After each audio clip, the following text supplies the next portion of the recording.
Good evening, everybody. Welcome, welcome everyone. Long time since we had a class. We were doing banking. We were talking about banking.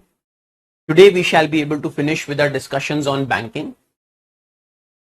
I've been told that I'll be also taking up the chapter of fiscal policy, government budgeting, and related topics with you. So I think we are going to have about 4 more classes. However, first, now your other portions which would be taken up by Piyush sir and Sunil sir, they would be taken up first. I think about 5-6 classes with other faculties would be taken up, and then I'll come back to take fiscal policy wala topic, the government budgeting wala topics. Maybe whenever we are able to find time for whatever remaining topics are with respect to me, then I'll be taking up those topics. Probably those 4 classes will happen whenever they happen. I think 2 weeks from now. अगले week तो नहीं होगी शायद. I think 2 weeks from now, whenever the classes happen, then we'll have 4 classes in one go, in one shot. So that's the plan. Today we shall be able to finish up with banking. NBFCs as such. There is a question that Khushbu is asking that NBFCs कब पढ़ाओगे sir? देखो यार, नहीं today last class नहीं है.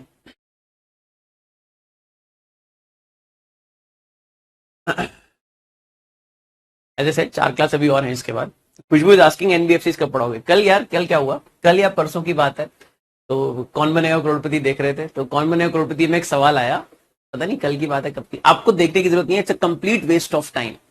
It's a complete waste of time. That show is made for people unlike you. It's a complete waste of time. You don't have to watch Kaun Bane Crorepati. It's an entertainment show. If you want to watch for entertainment, for time pass, certainly you should.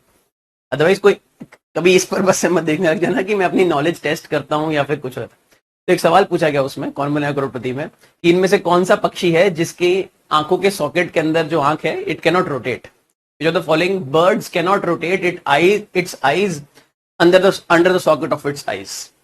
Now that was a very different question. Nobody had heard about it. I mean, amongst us, all of us who were watching.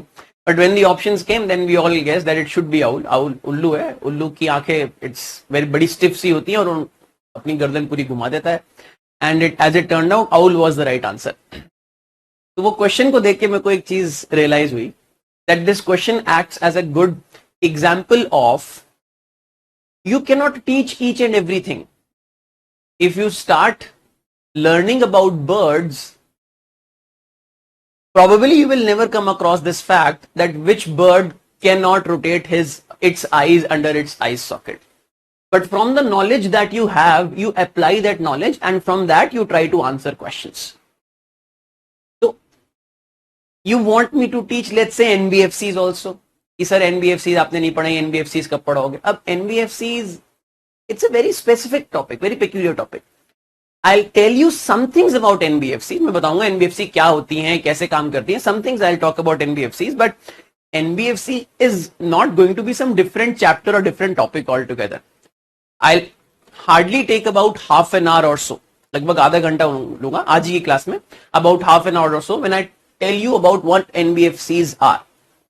But please do not expect. ये expectation रखना गलत है. ये expectation रखना गलत है. I mean, I should not say that I'll not teach something, क्योंकि when I say that I'm not going to teach something, then it means आप लोगों को लगता है यार क्या ये भी नहीं पढ़ा है, ये भी नहीं पढ़ा है, ये भी नहीं पढ़ा है, एग्जाम में इतना कुछ आ गया, क्लास में कुछ पढ़ाया नहीं गया. देखो ऐसा नहीं है, ऐसा नहीं है. We teach all what we can, all what we should, and based on that knowledge that we have given you, it is you who try to solve questions. ठीक है, तो चलो. Let's begin our discussion on banking. Let's continue with the discussion on banking. And at the end of the class, about half an hour or so, I'll talk about NBFCs also. आज हम खत्म कर देंगे banking वाला topic. काफी detail चीज है. In fact NBFCs, I'll be able to explain NBFCs when I explain SARFAESI Act and when I explain Insolvency and Bankruptcy Code. उन दोनों के एग्जाम्पल के साथ साथ I'll explain what NBFCs are. ठीक है, चलो. So let's begin our discussion, everybody. I hope most of you are here. दूसरी क्लास है तो बहुत ही कम लोग होंगे. अगर पहली क्लास है तो आई एम एक्सपेक्टिंग ज्यादा लोग होंगे. और अगर दूसरी क्लास है तो कृपया करके पानी वगैरह पी के रखो, कॉफी वगैरह पी के रखो, keep your self hydrated, keep your self energetic. We are going to discuss some really interesting things today. Really interesting things regarding health of banking system. Really interesting things. So we discussed NPAs in our last class, non-performing assets. What were NPAs? NPAs, asset is something which is supposed to generate income for you. If an asset is generating income for you, income in form of interest for the bank's loan. Bank का asset क्या है? Asset of bank is bank's loan. If an asset is generating income for you, it is said to be performing. If an asset is not generating income for you, it's said to be non-performing.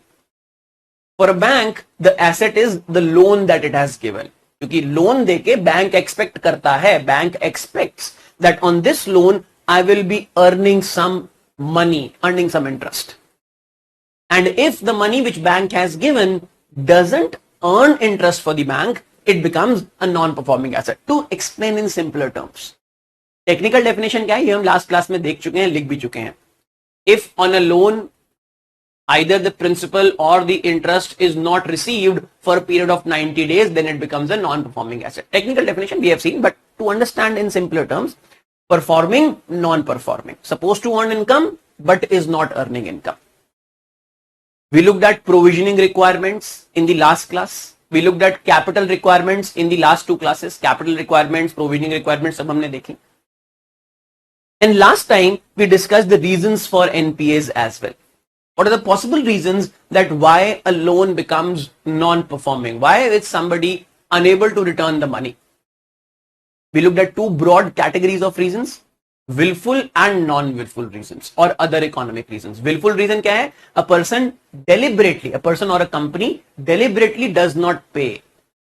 Willful default. You divert money for some other purpose. Willful default. You have the capability to pay, but you do not pay. Willful default. So हमने willful default देखा था. And then we looked at other economic reasons or non-willful reasons क्या हो सकते हैं? Multiple reasons. Multiple reasons can be there because of which a person may not be able to pay debt, may not be able to pay whatever you have borrowed. Economy is not doing good. General sector is not doing good. The sector in which the loan was given. An associated sector is not doing good. If automobile does not perform, then let's say rubber industry or tire industry will also not perform. If automobile does not perform, that may also lead to bad performance of iron and steel sector. If power sector does not perform, that may lead to bad performance in textile sector. So related sectors, some related sector, there can be stress in one sector that proliferates to stress in another sector. Proliferates. एक जगह से दूसरी जगह चले जाना. Proliferation. So stress in one sector may proliferate to stress in another sector. That is loans given in one sector. If that sector is not doing good, that may lead to loan givens in other sector also not being able to return money. External economy not doing well. If you are an export oriented economy, there is recession in US, recession in Germany. आपका export का काम है और US में recession हो गया. If there is recession in US, now the loan which you had taken, you won't be able to return. Economic factors. And one of the very important factors was poor risk analysis. ये भी हमने देखा था. Poor risk analysis.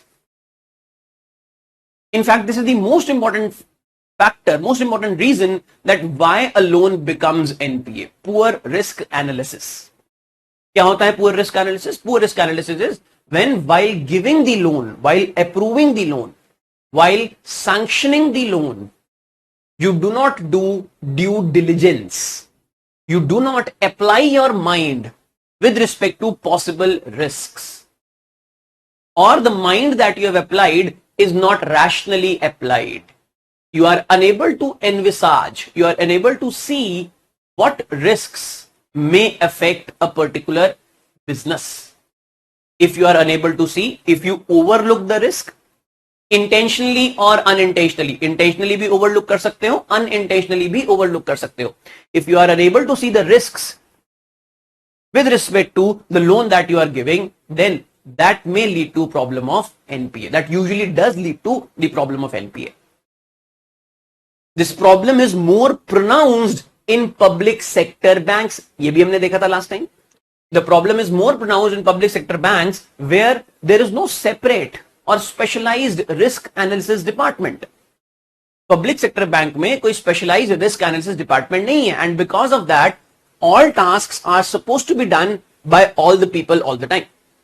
The manager would be doing all the tasks. Deposits लाने हैं, किसी project को जाके देखना है, how far is it, how good is it going, loan जिसका सैंक्शन करना है वहां पे जाके आपको देखना है that is this project worth giving loan to और not.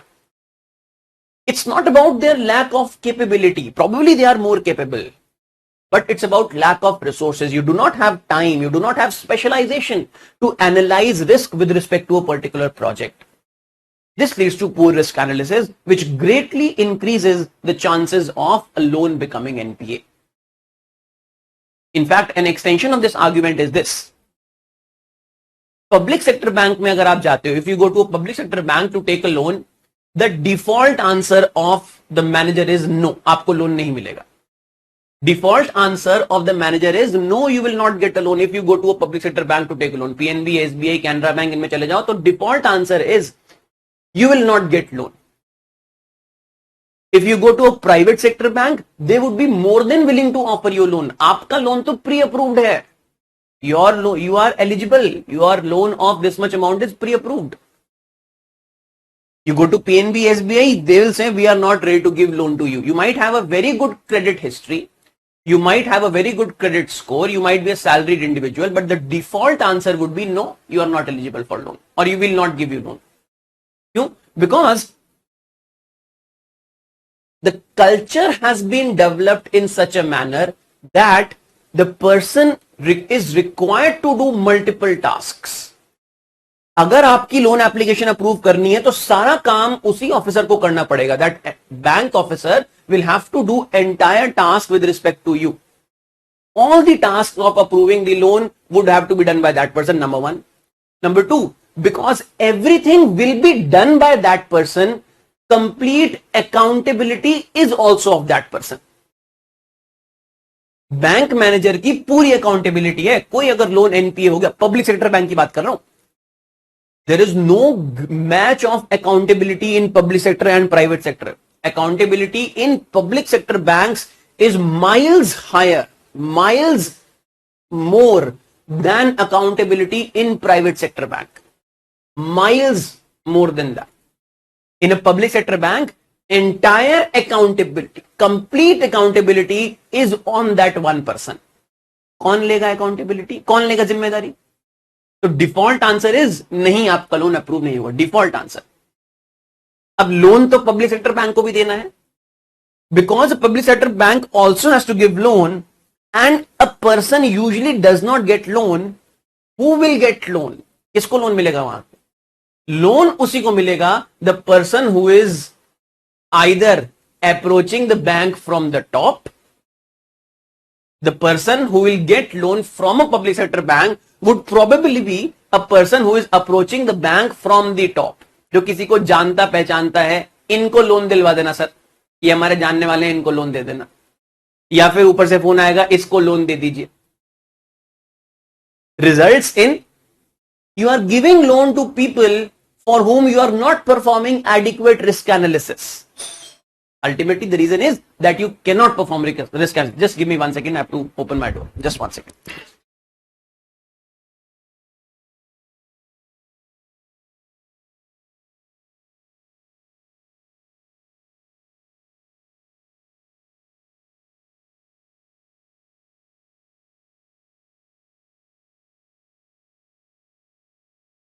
I'm sorry. Yeah, coming back. So, in a public sector bank, अब सवाल क्या पूछा जाएगा मेंस में? Question in mains examination would be, why do you think? Please write down if you want to write this question. You can take it as your assignment. Ponder upon it. Right now, because I've given you all the tools, all the important points that you can use in your answer. Please write down a question for your assignment. Please write down. Why is the extent of NPAs? Please write down. Why is the extent of NPAs higher in public sector banks as compared to private sector banks? Why is the extent of NPAs higher in public sector banks as compared to private sector banks? बहुत समझ के answer लिखना है इसका, ठीक है, ऐसे नहीं random answer. Public sector bank तो जी करप्ट होते हैं, सरकार है, सरकारी चीज तो करप्ट होती है, इसीलिए पब्लिक सेक्टर बैंक में हायर एनपीएस है. This will not fetch you any marks. Such answer, such reasoning. You are no longer a layman or a woman.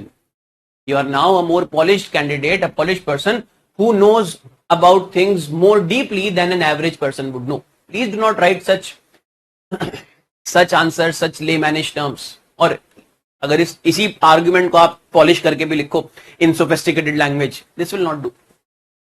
You have to write a reasoned argument that why are public sector banks riddled with more amount of NPAs as compared to private sector banks. A more nuanced arguments. I hope you can write it now.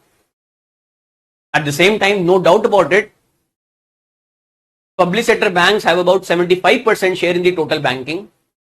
Total banking industry को अगर हम देखें, about 75% share in total banking is of public sector banks. So it makes sense. It makes sense that public sector banks are giving loan to larger enterprises, are giving loan to more and more entities, and therefore it is but natural that they will have more NPAs as compared to private sector banks.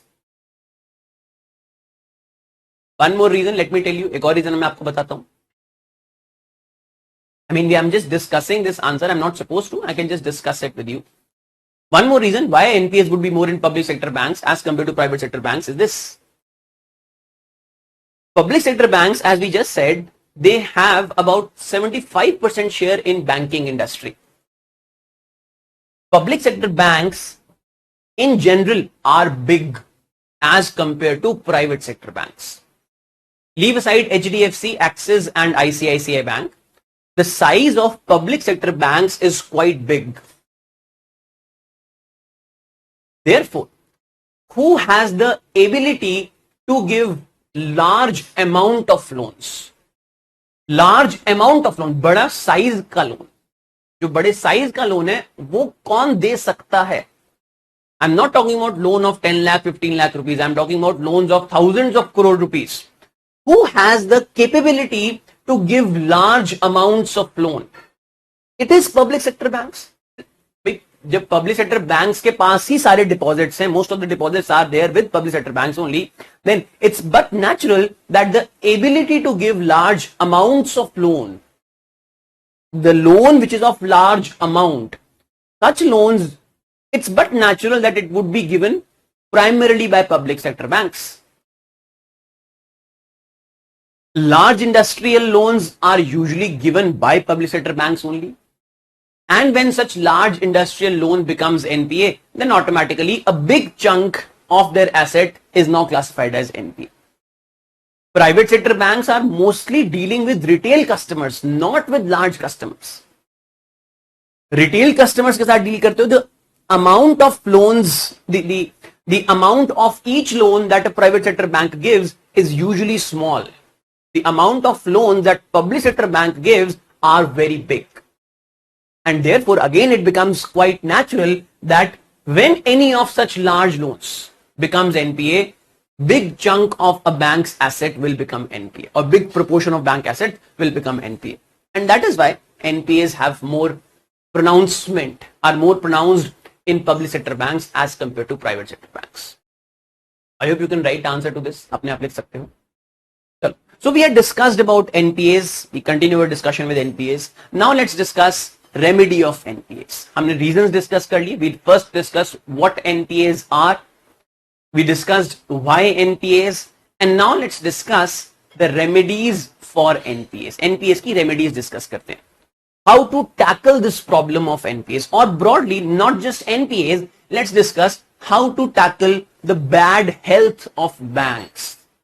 How to improve the health of banking system.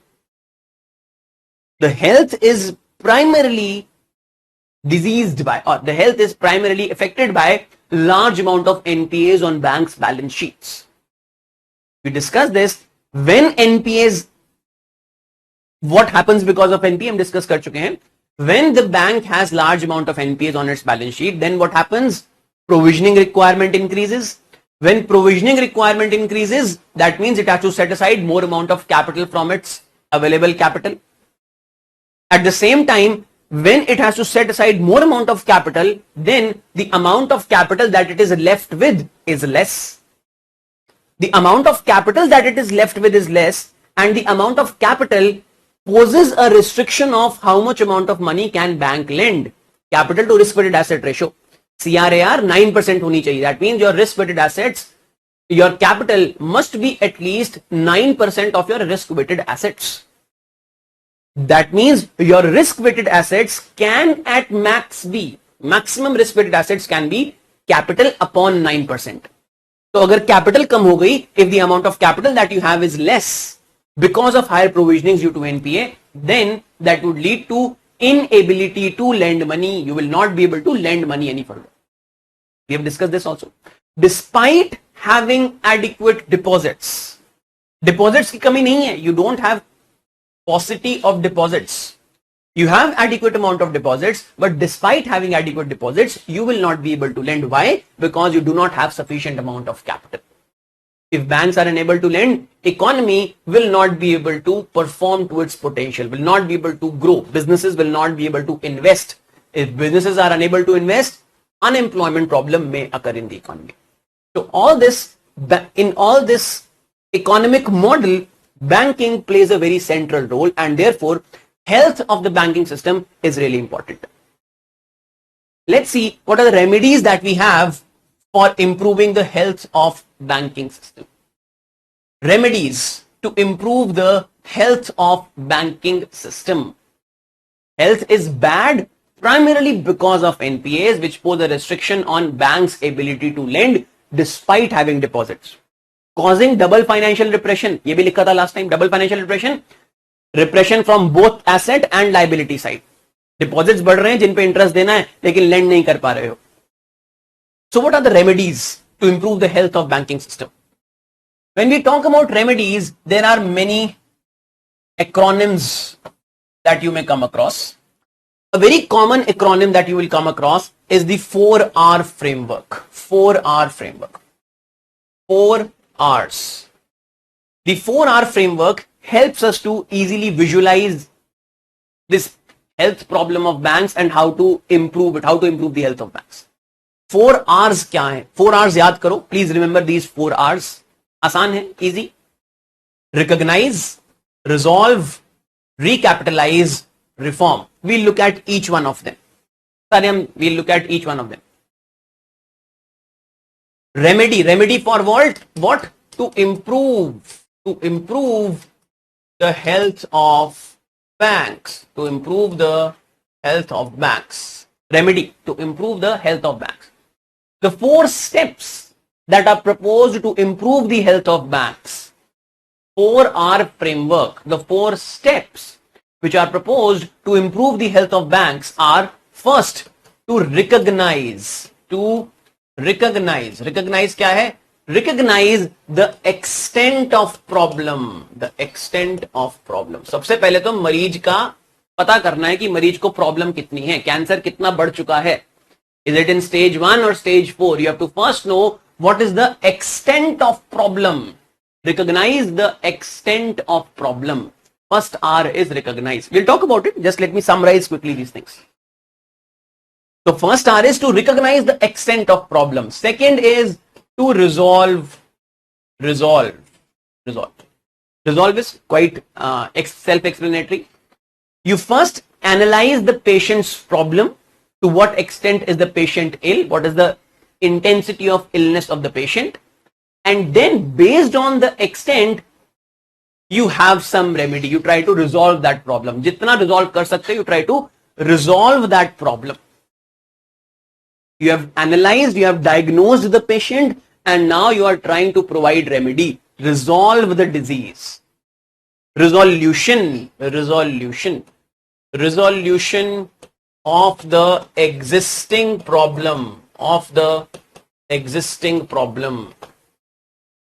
The third is to recapitalize recapitalize. Patient की illness recognise करी, that what extent is the patient ill. Second, patient की illness ठीक करी, to remedy, to remove the illness from patient's body.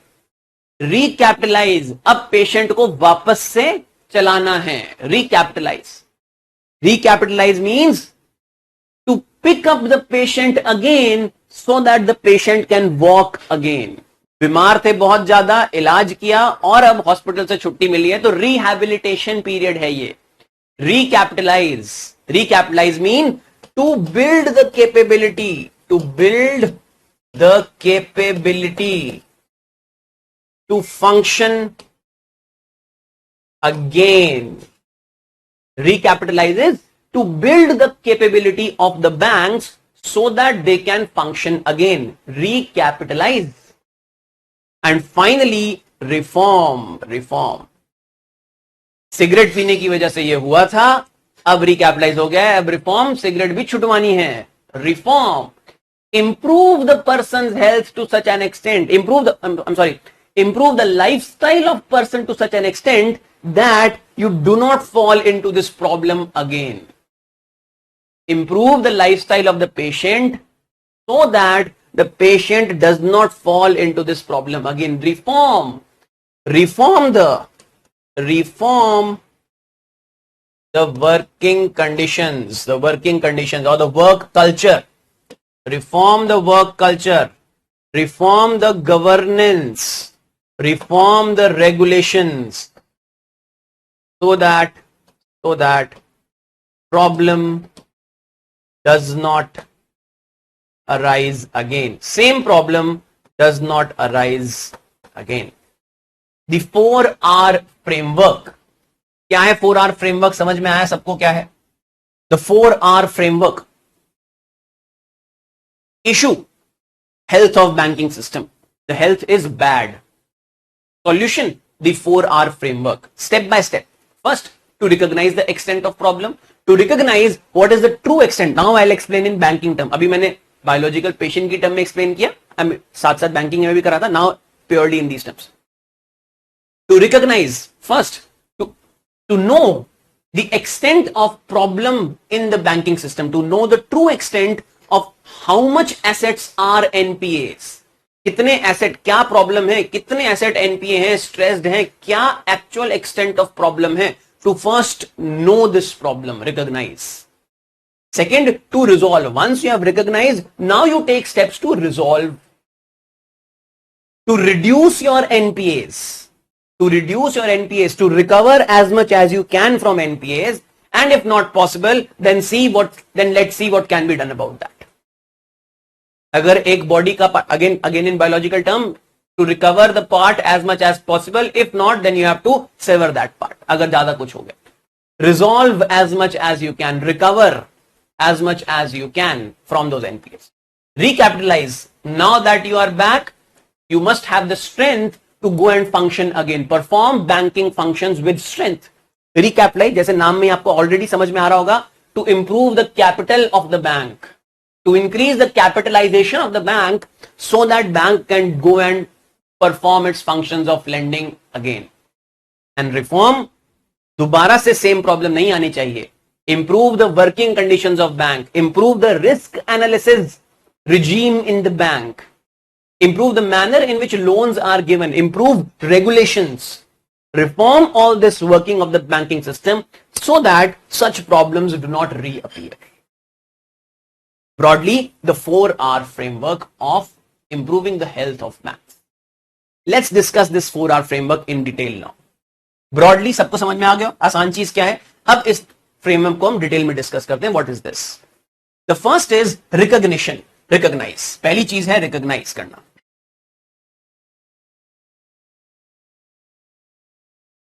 The first is to recognize the problem, the extent of problem. Why do I say recognize? The first step is recognize, to recognize to what extent are there NPAs present in the banking system. Now, what is an NPA? Let's revisit what an NPA was.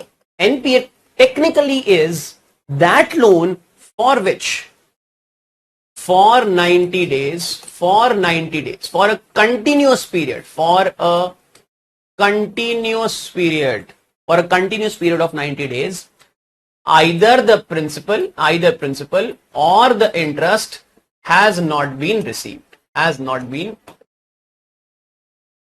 ठीक है.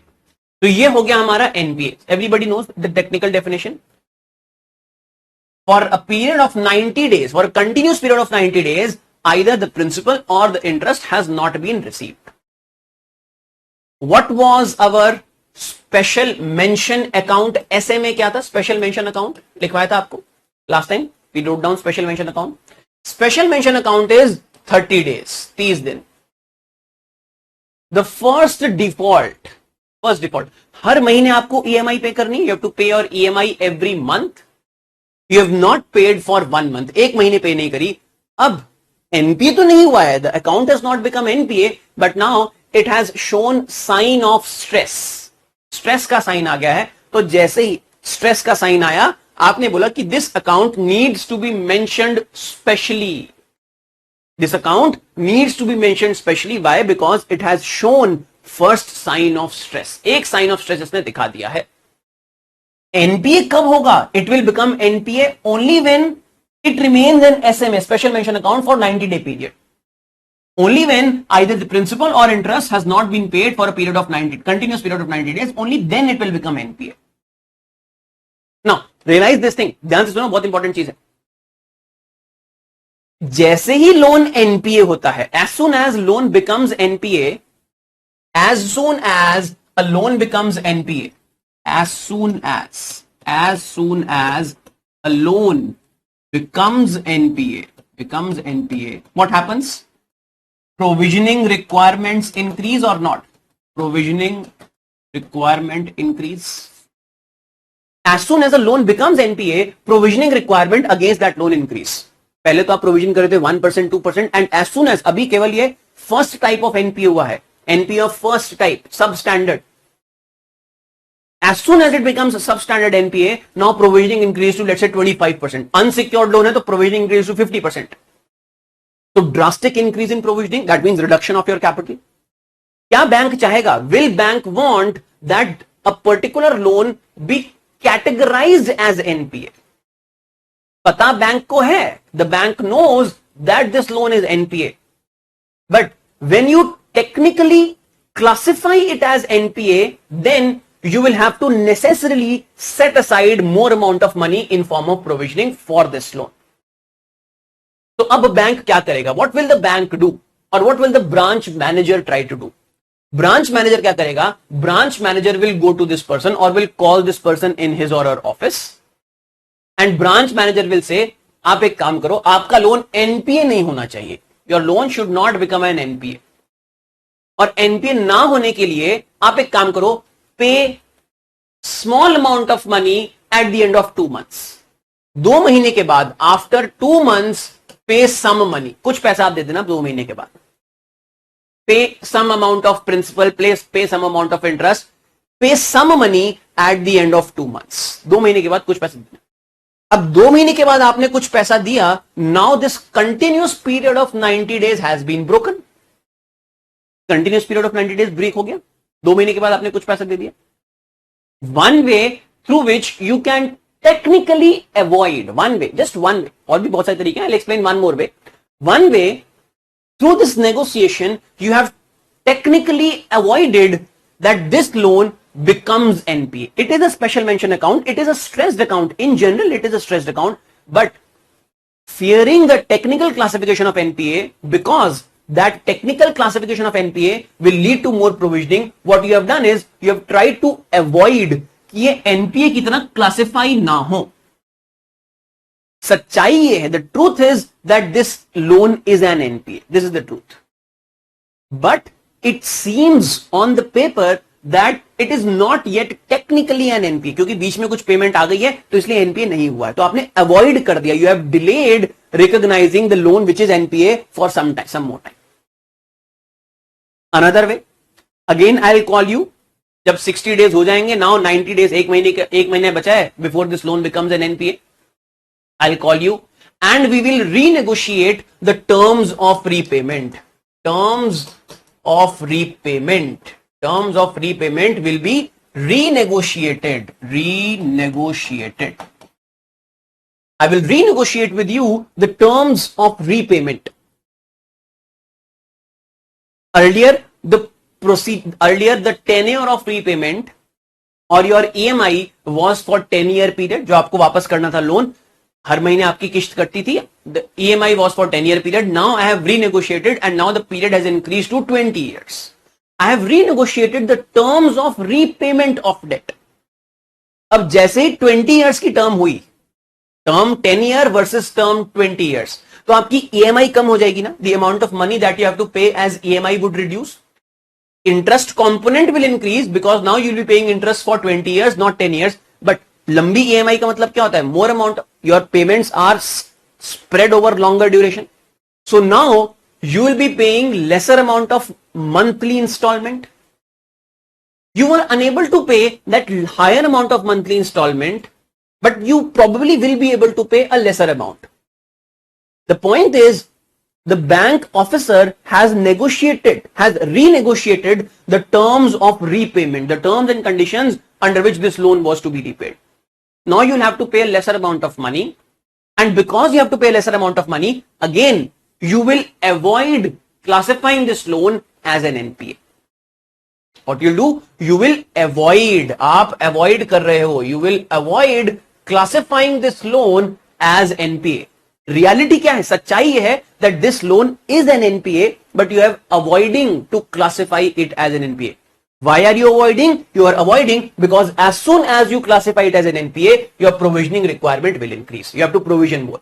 Senior से डांट पड़ जाएगी कि तुमने loan दिया था, ये NPA कैसे हो गया? तो आप कुछ भी करोगे, कोशिश करोगे कि लोन NPA ना हो. You will try to renegotiate the terms and conditions of repayment. You may waive off some charges. You may waive off, let's say, late payment charges, penalty you may waive off. You may reduce the interest on which the loan was originally given. Originally loan दिया गया था 11% पे, अब loan आपने बोला ठीक है हम 10% कर देते हैं, 8% कर देते हैं आपका ब्याज दर, लेकिन पैसा वापस तो करो. You may renegotiate any type of terms and conditions of prepayment. Infrastructure loan है, let's assume it's an infrastructure loan.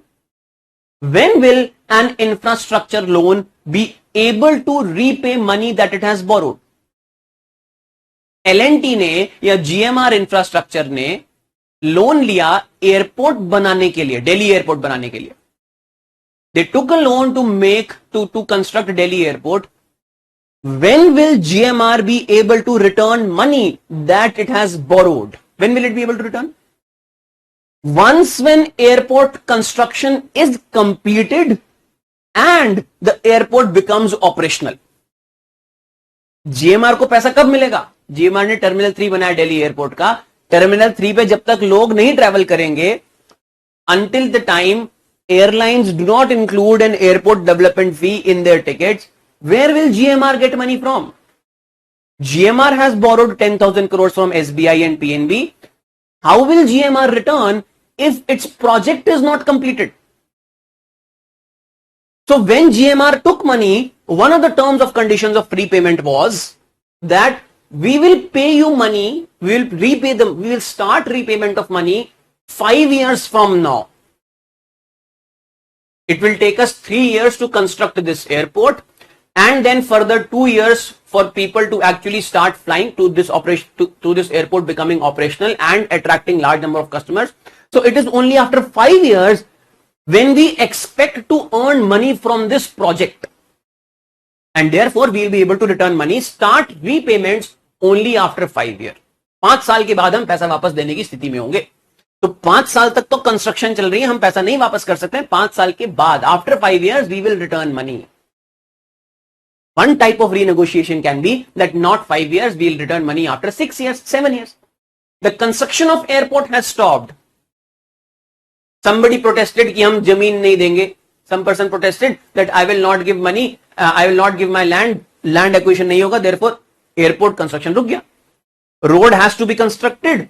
L&T has taken a loan to construct that road, and one village or one people from one village, they are saying, anticipating कि अब ये तो जरूरी जगह हो चुकी है, रोड zigzag तो जाएगी नहीं सांप की तरह, road will have to, it's a linear project, तो हमारा गांव बीच में पड़ रहा है, हम अपनी जमीन नहीं देंगे, बाकी सबने दी. Why? Because you want to negotiate more, you want to whatever the price is, जो बाकी सबको मिला है आप उससे ज्यादा प्राइस देना चाहते हो, so you will say I will not part with my जमीन. You will apply these tactics and therefore now this project won't be completed. पूरी रोड बनी हुई है but one small patch is remaining, and until that road opens completely you will not be able to collect toll on that road. Becomes NPA. So what will you do? You will go and try to renegotiate with the lender that rather than paying from 5 years or paying from this particular year, I will be able to pay from 2 years now. Renegotiation. You renegotiate the terms and conditions of repayment. The loan truly is an NPA. The reason why it became NPA might be a genuine reason, might be a false reason. Poor risk analysis भी हो सकता है उसका reason, और उसका एक reason general economic slowdown भी हो सकता है. अब फॉर एग्जांपल किसी ने लैंड नहीं दिया तो इसमें आपकी क्या गलती है? Somebody did not part with their land and try to negotiate, try to extract more money from you. What could you have done in this? Things not in your control. Covid आ गया, construction activity रुक गई, उसकी वजह से आप loan नहीं दे पाए वापस. अब so reasons for non-repayment or reason for a loan becoming NPA may be genuine or may be bad management of the company, maybe poor risk analysis by the bank system. Reason can be anything. Reason can be anything. We are not talking about reason. Reason हम कर चुके हैं. But what we are discussing here is that fact is somebody is unable to pay. And that somebody is now renegotiating the terms and conditions of repayment. Truth be told, this is an NPA. Technicality be held, this is not an NPA. Technically, you have avoided classifying something as an NPA now. सच्चाई में तो ये NPA है. तो क्या अगर अब आपको बैंक की असली सिचुएशन पता करनी है, if now you have to know the real situation, the real problem that the bank is in, should you or should you not include this loan as an NPA? इसको NPA की तरह गिनना चाहिए या नहीं गिनना चाहिए? पेशेंट की कंडीशन अभी छुपाई हुई है. You are trying to hide, you are trying to brush up the problem under the carpet, brush the problem under the carpet. In reality, the problem exists, you have just hidden it off. When I say you have to recognize करनी है, तो recognize केवल यही recognize करनी है कि कितने NPA हैं, या फिर recognize करना है कि सच्चाई में कितने NPA हैं? Recognize क्या करना है? You have to recognize entire quantum of the problem. Even if it is brushed under the carpet, you have to recognize each and everything. Recognize means recognize completely. Recognition of problem. This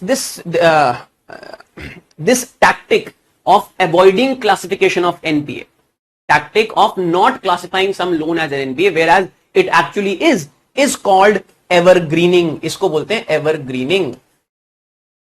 Evergreening एक technique होती है जिसमें you get the point. Evergreening, you are trying to evergreen this loan.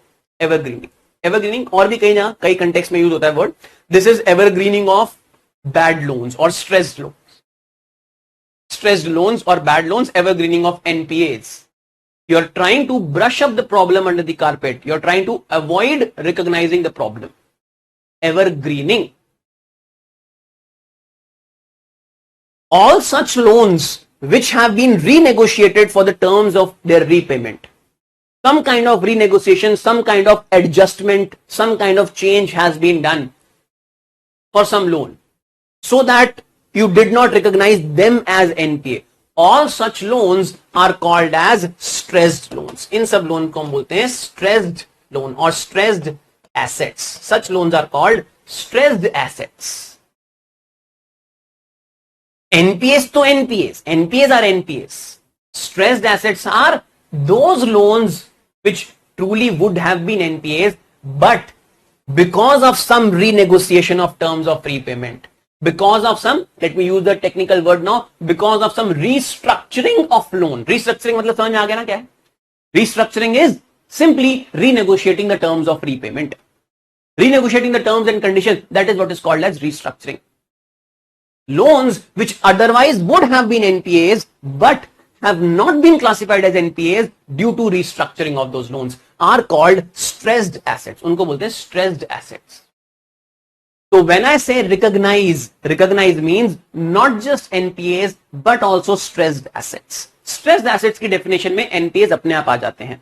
So when we say recognize means you have to recognize the extent of stressed assets of the banks. Banks के stressed assets को recognize करना है.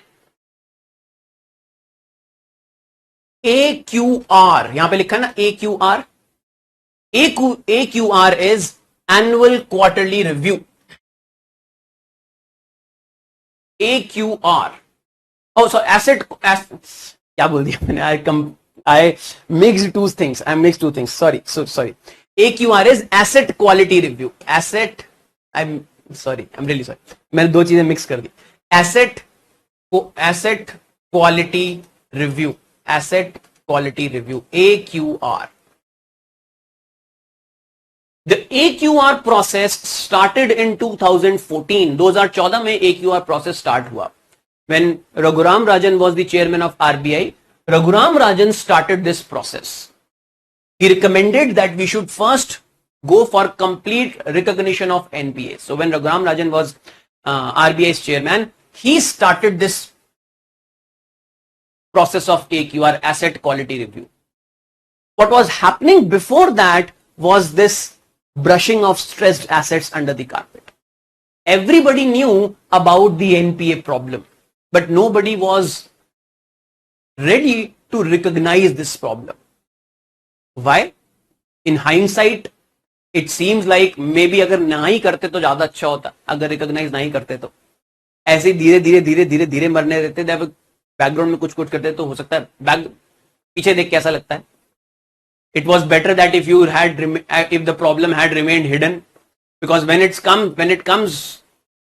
is recognized, then you have to solve this problem.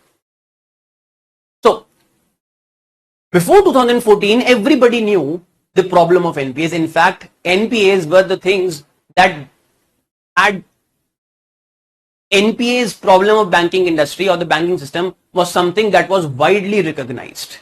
Before 2014, बहुत ही widely recognized था that the banking system is now in a very dire situation. 2012-13 के आसपास, when all these big loans, जैसे विजय माल्या का loan था 2012 में, वो NPA, it was recognized that it was not going to repay in 2010. 2010 में, in 2010, it was recognized that he is not going to pay money. In 2010 was the first time that he defaulted on payments. In late 2010, salaries of Kingfisher Airlines employees started to be cut or not being paid on time. Suddenly in 2012, not suddenly exactly, for people who knew it was not sudden, for others it was sudden. But suddenly in 2012, Vijay Mallya said that I don't have ability to pay, I'm shutting down the airlines. Everybody knew, everybody का मतलब all the people who were supposed to know, knew that this loan, he will not be able to repay money in 2010 itself. 2012 में उसको actually NPA की तरह recognise किया. 2012 में भी recognise नहीं किया. 2012 में he said that I will not be able to pay and I am working on some other plan to repay. In fact, it was not even recognized in 2000 when Vijay Mallya refused. It was not even recognized as NPA then. Late 2012 में जब Kingfisher airlines बिल्कुल ठप हो गई, जब Kingfisher airlines का share price 0 पे आ गया, then the banks woke up and realized कि भाई यहाँ इस लोन को हमको NPA रिकॉग्नाइज करना है. It was then that they realized it, late 2012. So everybody knew about the problem of NPAs or bad assets in the economy, in the banking system, but they were not recognizing it. Why not recognizing? Because of this. The extent of NPAs was so huge that if you recognize them as NPAs, the provisioning requirements would make the banking industry unfunctionable. The entire banking system would have collapsed if you had recognized NPAs to their true extent. So in 2014, Raghuram Rajan ki ages mein, under the ages of Raghuram Rajan, this process of asset quality review start, AQR. AQR was the process of recognizing NPAs. Likho, please start writing everybody. Write down. First we'll write about recognize part, AQR वाला part. Give heading remedy of NPAs. Remedy, give heading remedies for NPAs. Remedies for NPAs. Please write down. Write down. The 4R framework. The 4R framework. The 4R framework provides a step-by-step. The 4R framework provides a step-by-step comprehensive guide. A step-by-step comprehensive guide to improve the health of banking system. Provides a step-by-step comprehensive guide to improve the health of banking system. So, these are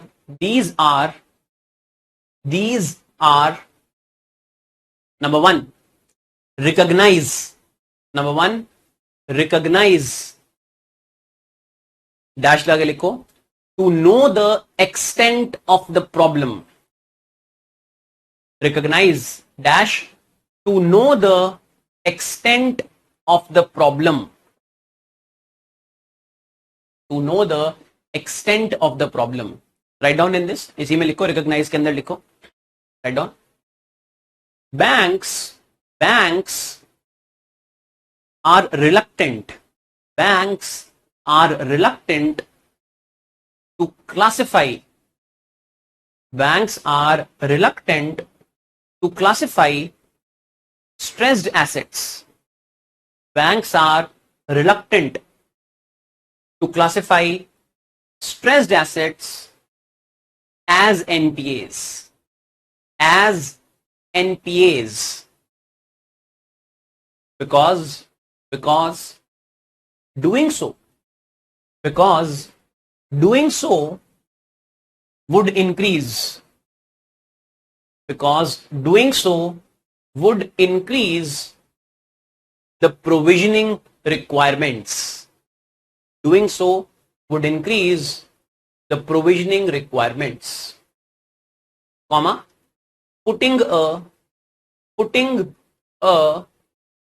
strain on the bank's capital. Putting a strain on the bank's capital. Full stop. Banks restructure the loans. Banks restructure the loans by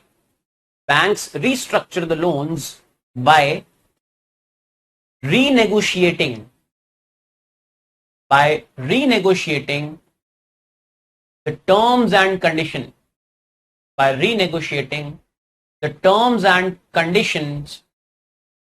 of repayment. By renegotiating the terms and conditions of repayment. Full stop. What it does is it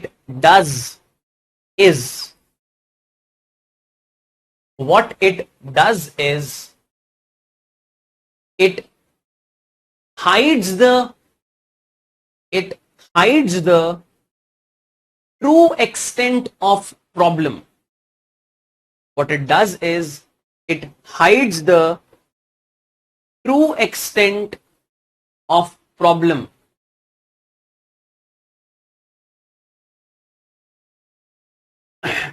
It hides the true extent of problem.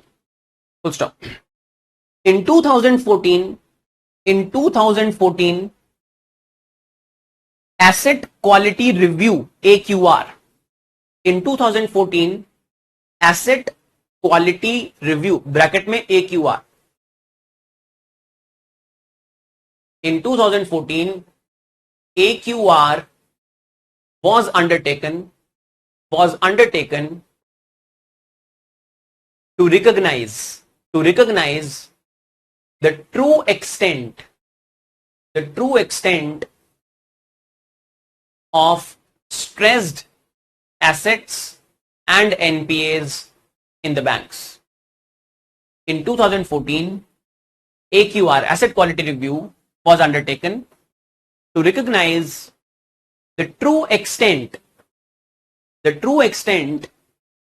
of stressed assets and NPAs in the banking system. Full stop. The result was that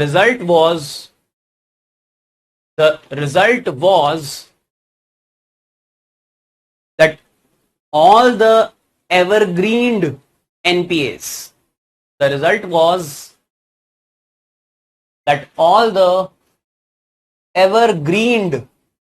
NPAs, evergreened NPAs came to the forefront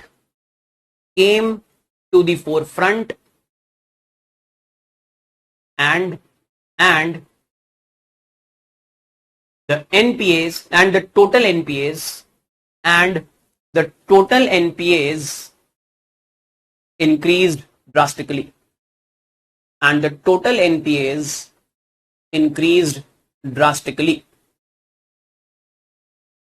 Full stop. Next line में star लगा के लिखो, mark a star and write in the next line. Net NPAs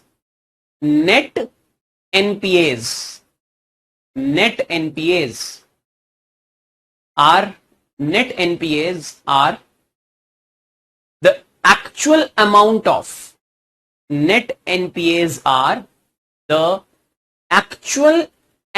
of loan given. Net NPAs are the actual amount of loan given which has become NPA. The actual amount of loan given which has become NPAs.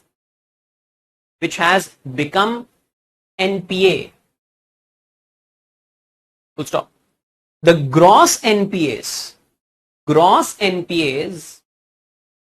the gross NPAs are net NPAs. Gross NPAs are net NPAs along with the provisioning done for those NPAs. Gross NPAs are the net NPAs along with provisioning done for those NPAs. Next line में लिख लो एक equation form में, please write down gross NPA like this. Gross NPA is equals to net NPA plus provisioning. Please write this down in this equation form. Gross NPA is equals to net NPA plus provisioning. देखो इसको, gross NPA is equals to net NPA plus provisioning.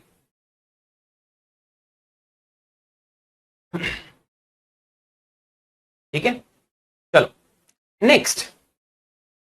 The next is resolution part. The next R is resolution. Write down next. लिख लो अगला. Give next subheading लिख लो resolution. We'll discuss resolution now. The first part that we have discussed is recognition of loans, recognition of bad loans as NPAs. Now recognize them as NPAs. This is the first part that we have done through asset quality review undertaken in 2014-15. Let's discuss the second part. Discuss करते हैं. The second part is with respect to resolution. The second R is resolution. यहीं पे हमको सबसे ज्यादा time spend करना है. We'll be spending most amount of time in resolution. Some time in recapitalization, but most time would be spent in resolution. Here is what would most of the steps come. NARCL, National Asset Reconstruction Company Limited, insolvency and bankruptcy code, all these things would come here. Resolution part. So first part was recognizing the extent of problem. The second part is resolution, how to solve this problem. How to solve this problem of resolution. The second part. Interesting part. Let's start with this discussion. So in 2014, you recognized NPAs. You recognized the extent of NPAs. If you look at the graph of NPAs, अगर आप NPAs का graph देखो, the percentage of loans that have become NPAs for the banking system, if you look at the graph, it goes something like this. It was the extent of NPAs was high in early 2000s में NPA का extent high था. Then it comes down, it falls a little bit. And then since 2010, ये लगभग 2010 है. This is about 2010. In 2010, it starts to rise. 2010 में it starts to rise. And this period after 2010, when it's rising, it is alarming when it's rising. And at the same, this is early 2000, let's say 2001. This is early 2001. It continues to fall. And then in 2010, it suddenly starts to rise. It rises in 2010, but this time the actual problem is hidden. So when it is rising, it is being recognized that the true extent is much higher. जब ये rise हो रहा है ना 2010, 2011, 2012 में जब ये rise हो रहा है, it is recognized that the true extent is actually hidden. In 2012, 2012 के आसपास, it reaches a level of about 12%, लगभग 12% का. मैं काम करता हूँ, नई स्क्रीन पे बनाता हूँ, खाली स्क्रीन पे बनाता हूँ graph. Again, it's not an accurate graph, but largely it's true. Not an accurate one, but not completely accurate, but largely it's true. If you look at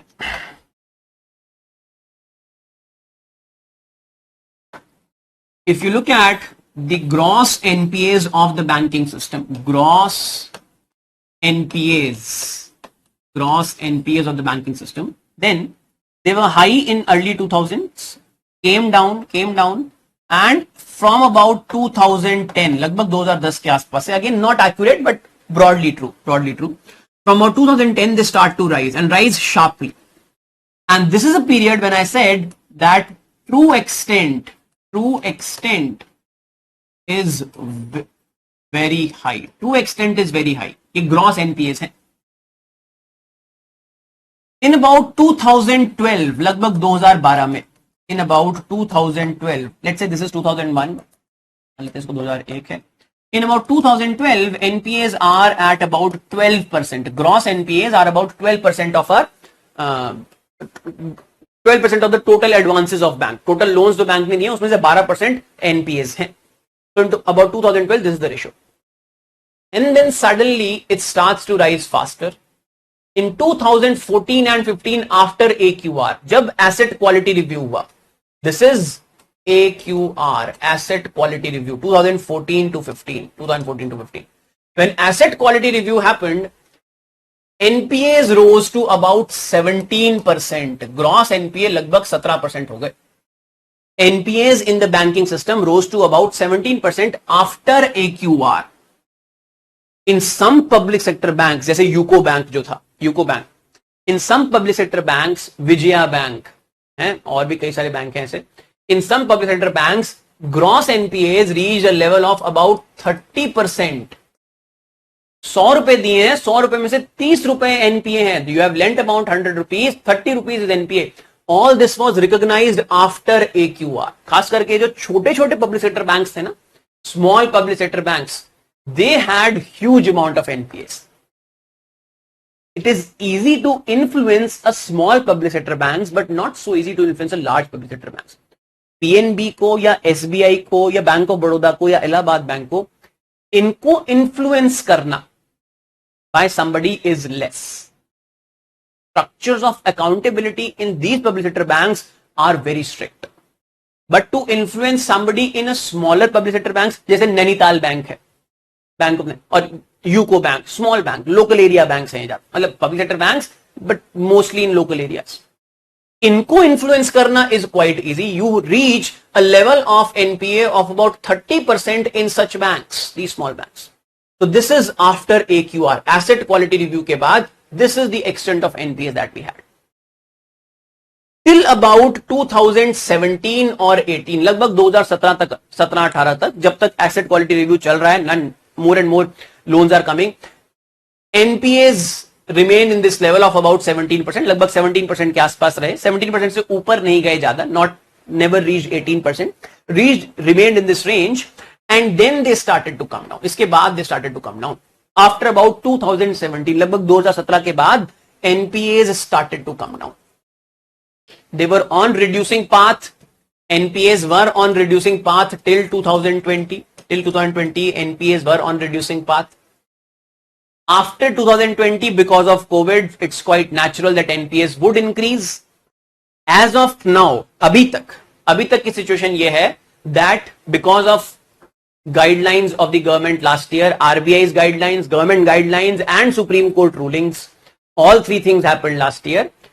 Due to COVID, it was said that banks will not recognize those loans as NPAs who have not been able to pay during COVID. COVID के दौरान जिन्होंने पे नहीं किया, those whose loans would have become NPAs otherwise, they were given a relaxation, or in fact it's the banks that were given a relaxation. क्योंकि अगर bank को इनको NPAs recognize करने लग, if banks have to recognize these loans as NPAs, many businesses would not have been able to pay during COVID.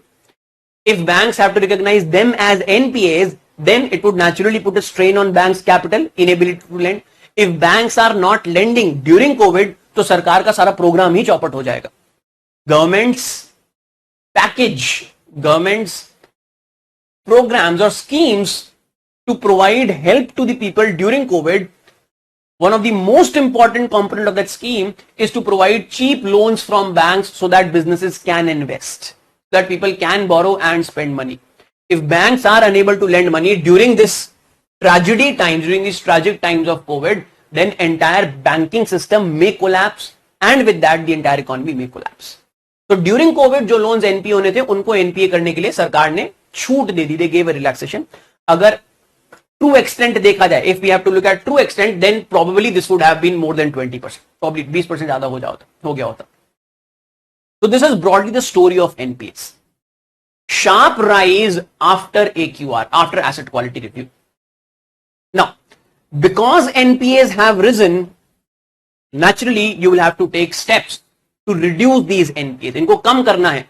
Bank का loss हो रहा है, banks are not able to earn, they have lent money, they are unable to earn interest on that. There is double financial repression, they have to pay interest to their deposits, they are unable to pay that money.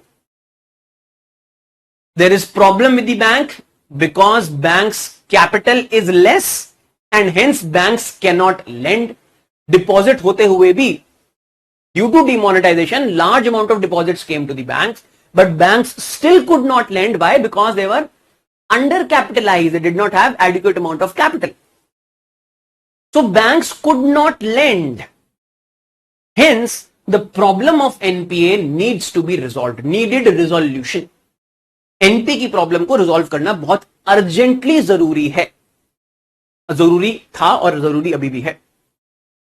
What steps have been taken to resolve this problem, resolve NPAs? What steps have been taken to resolve this problem of NPAs? What is meant by the term resolve? Resolve term का मतलब क्या है? Resolve NPAs. Resolve NPAs. What is meant by this term resolve or resolution? Resolution शब्द का मतलब क्या है? What is meant by this term resolution or resolve NPAs? Listen carefully everybody.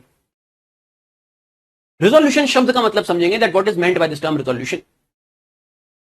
Banks have given a loan and out of that loan some money has not come back and the chances of it coming back are also less. 100 रुपए bank ने loan दिए और उसमें से 20 रुपए 20 rupees out of those 100 rupees are either not coming back right now or have a very less probability that they will come back. Forget about interest, even the principal is not coming back. What is meant by the term resolution? Resolve NPA. Resolution का मतलब क्या है? Resolution has two aspects, two parts. Resolution के दो parts हैं. Two parts of this remedy, two parts of this ilaj of NPAs, two parts of this remedy, resolution, two parts. Please listen what they are. One part is to recover what you can. Recover what you can. That is one part. Recover. You have lent out money. The objective is primarily to recover what you can. And the second part is to take loss and move on. There are two parts, two important components of this resolution. The first is to recover whatever you can. जितना recover कर सकते हो उसको recover करो. And the second part is you should not be stuck in this recovery process forever. You should not keep on waiting कि recover कर लेंगे future में recover कर लेंगे कभी ना कभी. Is to take loss and move on. This is the more difficult step. This is the easier one. This is the more difficult one. Let's discuss both these steps. There are two parts of resolution. To resolve something. To resolve. Resolve मतलब issue खत्म हो गया है. दो लोगों में लड़ाई हुई. The issue has to be resolved. Some demands of one person will be met. Some demands पे मुझे compromise करना पड़ेगा. I'll have to compromise on some demands. And some demands I will ensure that they are met. Two parts. मेरी जो demand मानी जा रही है उसमें तो मैं खुश हूं, लेकिन जिसमें मुझे कॉम्प्रोमाइज करना पड़ रहा है उसमें मैं दुखी हूं. So that is the difficult part. Yeah? There are two parts of resolution. One is to recover whatever you can, and second is to take loss and move on. Resolve NPAs. All our energies are focused upon mostly recovery part. सारी हमारी energy recovery part के ऊपर रह जाती है. Recover what you can. Let's discuss what steps have been taken to recover what you can. Resolution में the first and the more prominent part, recovery. भाई obviously ऐसा नहीं भाई अगर मैं बोलूं take loss तो सभी कुछ छोड़ देता हूं, छोड़ के आगे बढ़ जाते हैं. Obviously नहीं. तो रिकवरी के ऊपर सबसे ज्यादा एनर्जीज हमारी स्पेंड है, जबकि डिफिकल्ट पार्ट तो ये भी बहुत ज्यादा, ये भी obviously very difficult, but this is also very difficult. ये पर्सनल लेवल पे डिफिकल्ट है और ये एग्जीक्यूशन लेवल पे डिफिकल्ट है. This recovery is difficult at execution level, as in bank would have to do something to recover. Taking loss is difficult at a personal level, as in bank will have to tell itself or its owners or its shareholders that we have taken a loss, or to the public who is the owner in case of public sector banks that we have taken a loss and we are trying to move on. So two parts of the resolution process, recovery and taking loss. Let's discuss recovery. Recovery क्या है? First part is recovery. To recover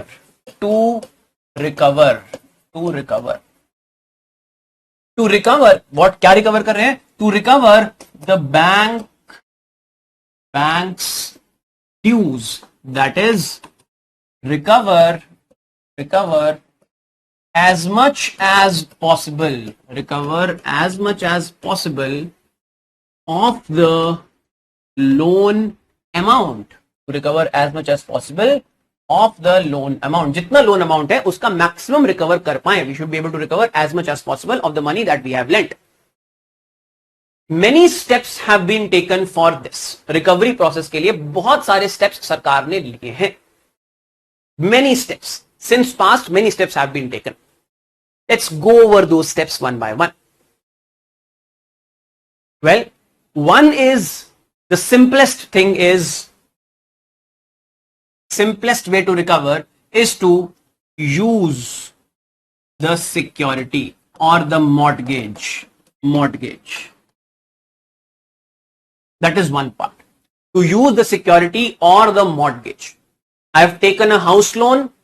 If I am unable to pay back my housing loan, the bank should be able to use this security. My house should be able to be used by bank. Bank इसको नीलाम कर सकता है. Bank can auction this house if I am unable to pay back this loan. That is one of the simplest ways to use the security or the mortgage. Well, what happens is taking possession of a person's security, whatever I have given to bank as mortgage, taking possession of mortgaged assets is difficult. Taking possession of mortgage assets is difficult. Also, plus, many times the loans are either unsecured or the value of the security is less than value to be recovered.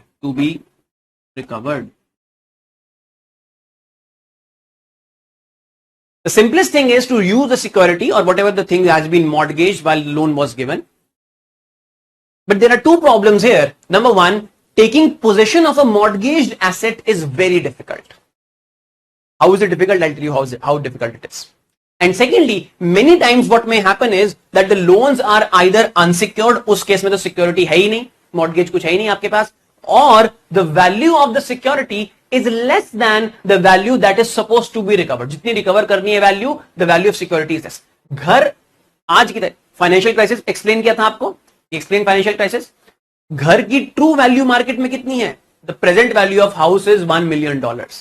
Loan कितने का दे दिया था आपने? $15 million का. कर लो, बेच लो घर को. Sell the house, you will recover $1 million. What about the remaining 14 million? You will not discuss किया था ना हमने 2007 financial crisis. So the value of security may be less than the value that has to be recovered.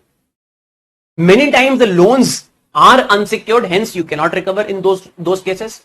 And most importantly, taking possession of this mortgaged asset is very difficult many times. Difficult कैसे है बताते हैं. Difficult ऐसे है, under the law, when two parties contract, मेरा और bank का contract हुआ, बैंक ने मुझे लोन दिया और मैंने बैंक के पास अपनी प्रॉपर्टी के कागज गिरवी रखे. I put my property papers with the bank in form of security and bank has given a loan to me. Now, that property belongs to me. I am the owner of that property against which a loan has been given. I am the owner of that property.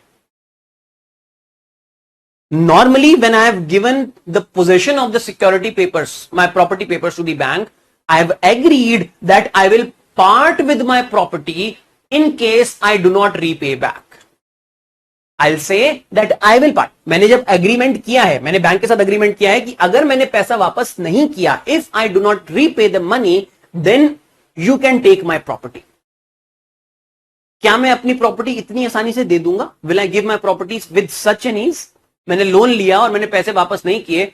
Will I not fight for my property? I may be a willful defaulter or I may be a genuine defaulter. My loan might be genuinely NPA or I may be a willful defaulter. In any case, whatever the case is, I will fight tooth and nail to not let my property be parted off from me. मैं अपनी property अपने से अलग नहीं होने दूंगा. Whatever security I have given, I will fight till the end to not let bank take possession of my property. कुछ भी करूंगा, पैसा वापस नहीं. बैंक को मेरी प्रॉपर्टी से कोई मतलब नहीं. Bank doesn't want my property. Bank manager के पास वैसे ही इतने काम है, अब वो आपकी प्रॉपर्टी भी संभाले. क्या वो आपका लैंड आपने कहीं लिया था, आपने अपना घर गिरवी रखा था, अब आपकी प्रॉपर्टी भी संभालने का काम बैंक का है. उसको ऑक्शन करने की एक और सरदर्दी बैंक लेगा. बैंक को आपकी प्रॉपर्टी में कोई इंटरेस्ट नहीं है. Bank has zero interest in your property. You know this. I know this, that bank has zero interest in your property. Bank has interest in whatever money is owed to the bank. आप bank को पैसे वापस करो, bank क्यों आपकी property नीलाम करेगा? Why would bank auction a property if you are repaying money back to the bank? Certainly not. You would fight tooth and nail. You will not make a repayment to the bank because you cannot. आप bank को पैसा वापस नहीं दे सकते हो, इसीलिए आप पैसा वापस नहीं. You are not giving money back to the bank because you cannot. That is my NPA. And at the same time you will fight to retain your property. In that case bank will have to undertake legal proceeding against you कि खाली करवाओ इसको. One more माथापच्ची for the bank, one more point of task, one more task that has to be performed by this bank manager कि अब मैंने loan दिया था, अभी मेरे को प्रॉपर्टी खाली करानी है. You know that the bank manager is already preoccupied. What you will do is you'll simply go to the court and get a stay order.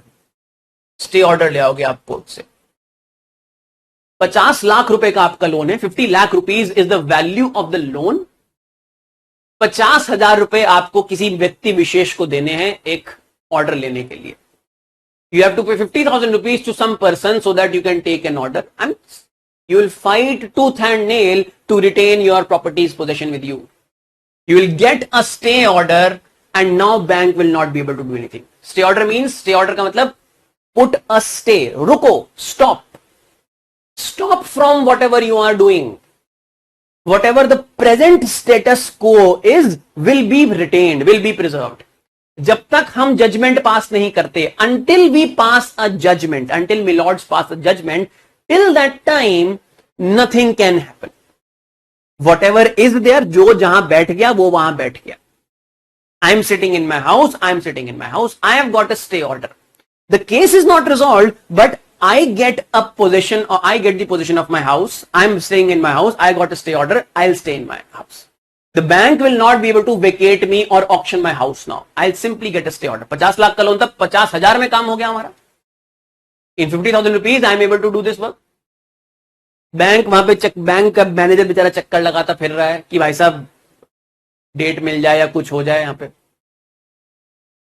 Taking possession of the security which is there with you is very difficult, extremely difficult. Stay order. So you will not be able to recover. Many steps have been taken in past in order to enable the banks to proceed quickly. Banks के पास theoretical power तो हमेशा से ही है. It is under Indian contract law. There is a contract, one party has breached, another party has a remedy for that contract, and you will be able to enforce that contract. Contract क्या है? Give money to me, I am giving security to you. If I do not repay back, you can take over my security. That is the contract. Loan के अंदर वही terms and condition में आपने वहीं पे sign किया है. So bank के पास लीगल पावर तो ऑलरेडी है. Bank already has the legal power to remove you from your property, from your possessions and take control over them. Bank already has that power. But the manner in which bank moves to exercise that power, to execute its power, you are putting a stay on that execution.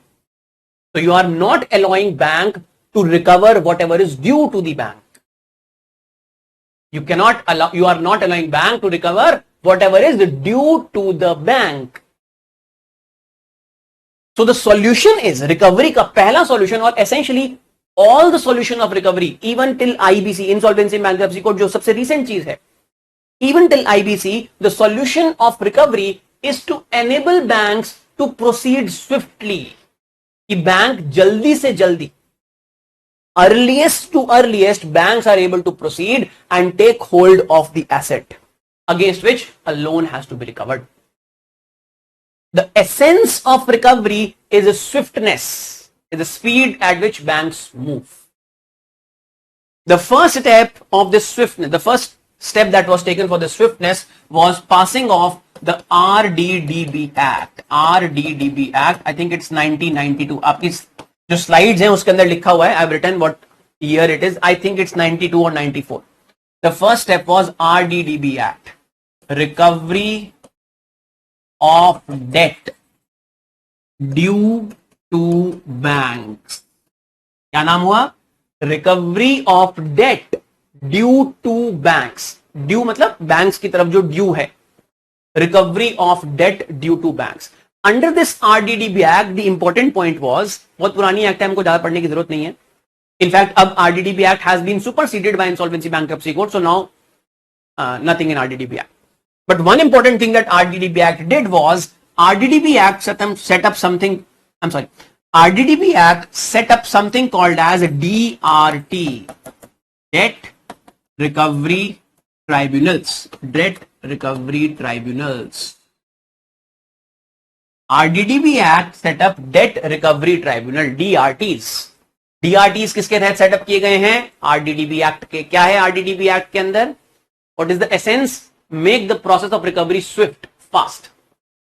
What you are trying to do is you are trying to set up an alternate judicial mechanism, an alternate mechanism for resolving debt related disputes or recovery related disputes, rather than going to the normal court proceeding. District court mein jaoge, rather than going to that normal court proceeding, what government is doing through RDDB Act is that government is saying that such matters of recovery of debt due to banks would be taken up first by DRT. आपको DRT जाना है पहले. You have to go to DRT, Debt Recovery Tribunal, for matters pertaining to recovery of debt. You have to go to DRT, not to district courts. आप directly high court तो जा ही नहीं सकते हो. Directly it's not a violation of fundamental right. आप जा सकते हो, अगेन वहां पे आपको 50,000 की जगह 5 लाख रुपए देने पड़ेंगे. Again no offence to anybody, any particular profession. So you can go, it's not a violation of a fundamental right, but you may claim. Claim करने में क्या है? सभी लोग आज की तारीख में claim कोई ना कोई fundamental right लेके बोल देते हैं हमारा fundamental right violate हो रहा है. So you can go directly to Debt Recovery Tribunal, DRT. You cannot go to normal court. So you are setting up, the government is setting up an alternate mechanism. However, as you know, tribunals have had a very conflicting history with the normal judiciary. The normal judicial process है, जो normal judicial branches हैं, tribunals are quasi-judicial bodies set up specially for a special purpose, for a specific purpose, in this case, recovery of debt. Tribunals have had a very dicey history with the normal judiciary, as in the normal judiciary, the normal judicial court seems to think, or likes to think, not seems to think, likes to think that their powers cannot be abridged by act of parliament. Judicial powers cannot be abridged by the act of parliament. Therefore, they would like to think, or they like to think, that this may be one mechanism to hear cases with respect to recovery of debt. But that does not mean that an aggrieved person cannot come to us. I'll repeat. ये tribunal क्यों setup हुआ? Tribunal is being set up exclusively with the purpose of recovery of debt. However, normal judiciary may like to think that even if this tribunal is set up, this does not abridge or reduce their power to hear such cases. That means debt recovery tribunal setup करने का कोई फायदा नहीं हुआ. Bank थोड़ी ना जाएगा date recovery tribunal. Bank को क्या करना जाके? बैंक के पास तो सिक्योरिटी है, bank has the mortgage, bank would want to enforce its right. जाना किसको है? जाना था aggrieved party, as in the person, not aggrieved, as in the person who is not paying back his debt. He'll go to normal court, and normal court would be happy to oblige that person. No judge would say that this doesn't fall under my jurisdiction. Every judge would like to exercise, expand, or interpret his jurisdiction as widely as can be possible. Every judge is a human being, every judge would like to interpret, would like to say that this may be in debt recovery tribunal's domain, but doesn't mean that this is not in my domain. मेरी domain में भी है, debt recovery tribunal की domain में होगा. Bank को जाना है, बैंक वहां जाए, आप मेरे पास आए, मैं आपको relief देता हूं, I'll give you relief. So DRTs would be set up under RDDB Act, but that would not substantially change the things on the ground. Things on the ground would not change because still people would continue to get these stay orders from normal judicial process, from the normal courts. Some improvement, but very minor improvement. Some improvement, but very minor. The next step of this recovery process, the next reform, the next step that was taken with respect to this recovery process was in 2002 through Sarfacy Act. Sarfacy Act 2002. Sarfacy. क्या है Sarfacy Act? देखो क्या देखा हमने RDDB Act में? Date recovery tribunal. What did you discuss? Recovery, समझे ना, recovery. और recovery में problem क्या है? What is the problem in recovery? Swiftness. We have to improve the swiftness with which banks move. Ability of bank to enforce its right. That is what bank wants. I have got a right. I should have the ability to enforce my right. Next I SARFAESI act. SARFAESI act की full form देखते हैं क्या है. Full form समझ जाएंगे, याद तो full form होने में बहुत टाइम लगेगा. To remember this full form, it will take lot of time. You will not be even probably able to remember the full form. I should not say that you don't need to, but अगर याद नहीं होती तो कोई problem नहीं है. लेकिन for the purpose of this class, आज की क्लास के पर्पस के लिए, I'll tell you what the full form is. Understanding of words is important because that will explain to you entirely what SARFAESI Act is.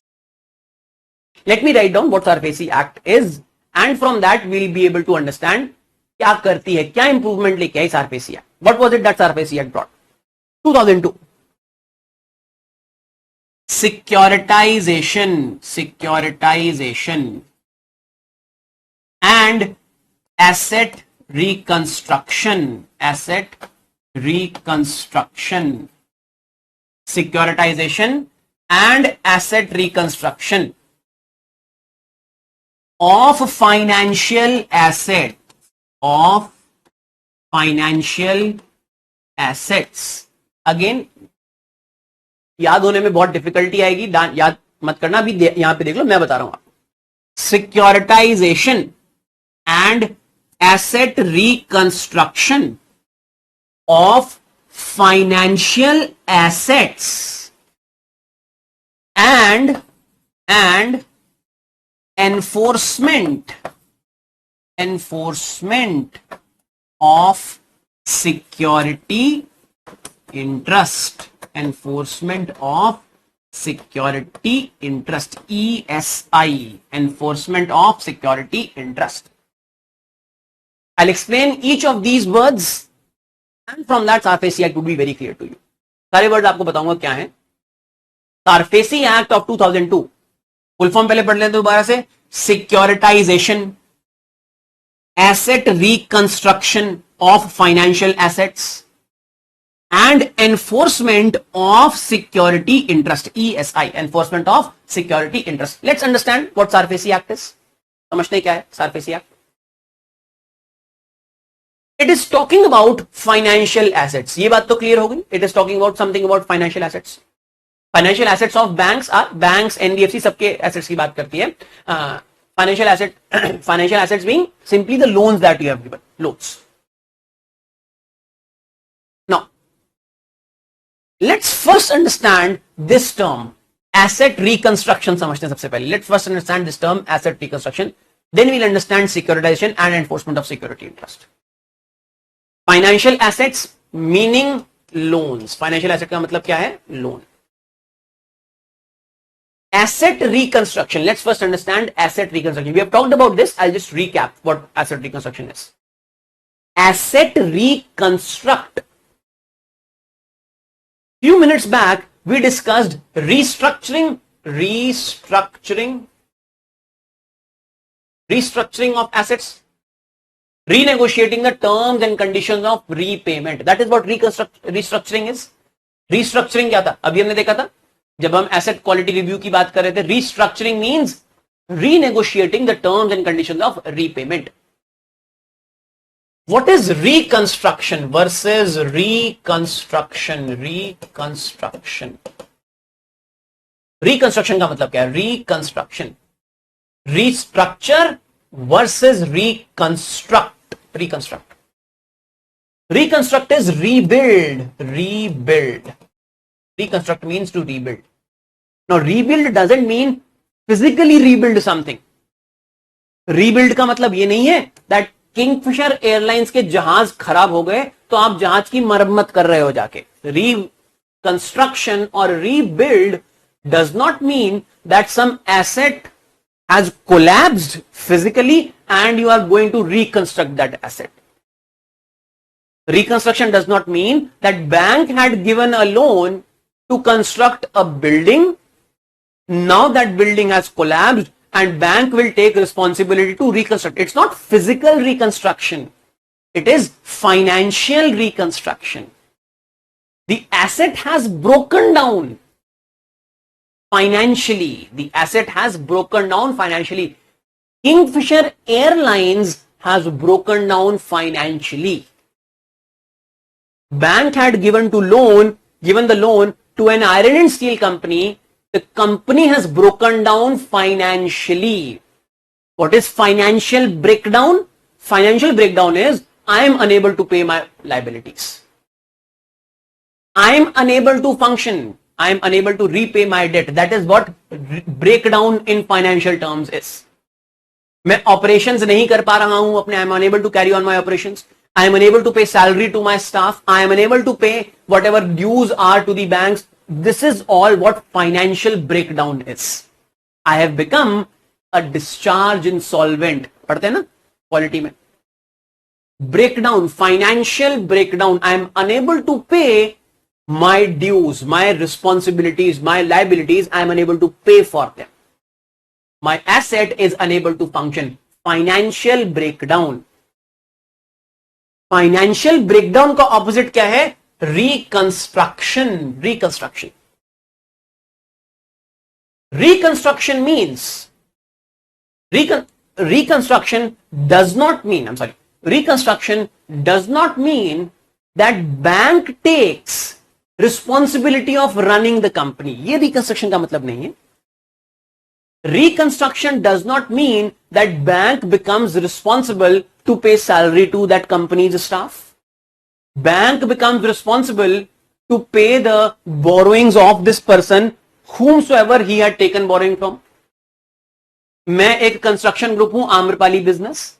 Amrapali वालों का कर्जा बहुत लोगों पे है. आम्रपाली ने घर बनाने के लिए लोहा भी खरीद रखा है. They have purchased iron, steel, cement, bricks.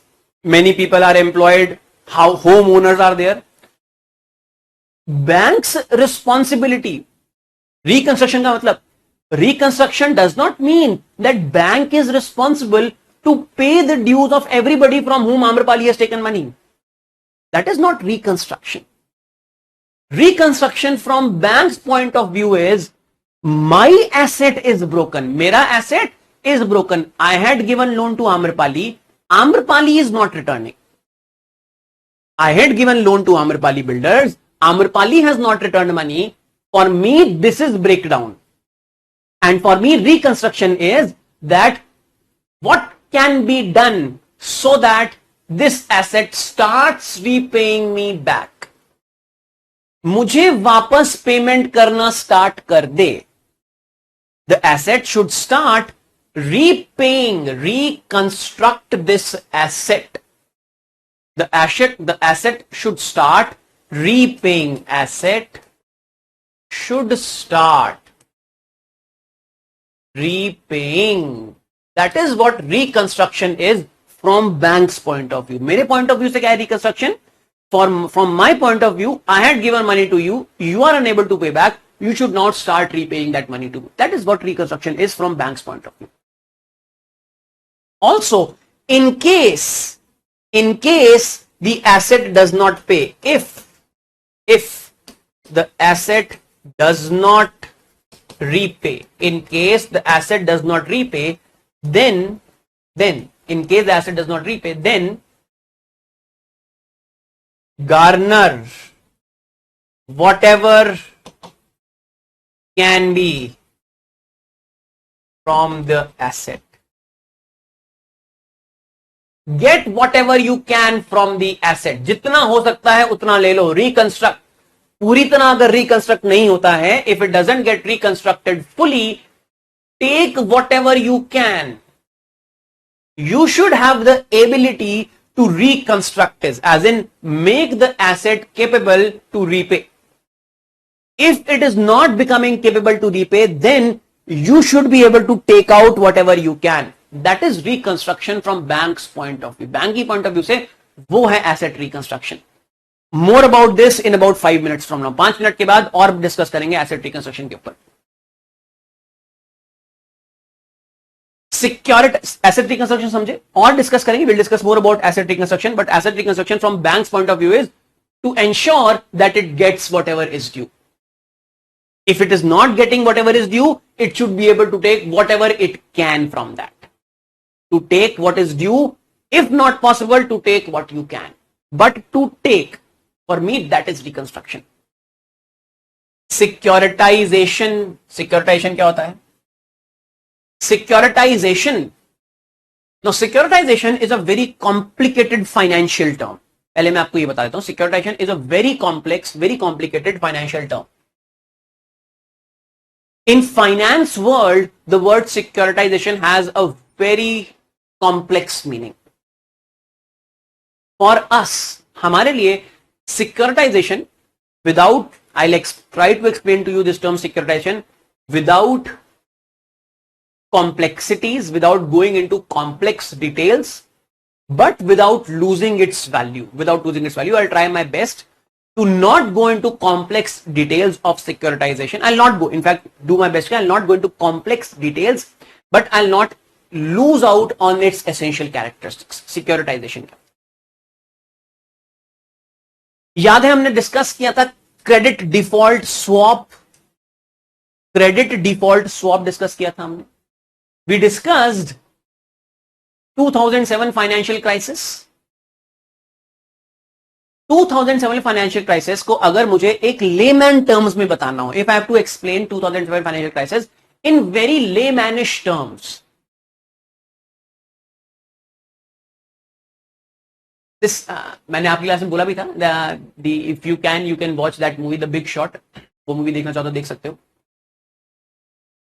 They try to explain it in such easy terms. I'll try my best also to explain in easy terms those 2007 financial crisis.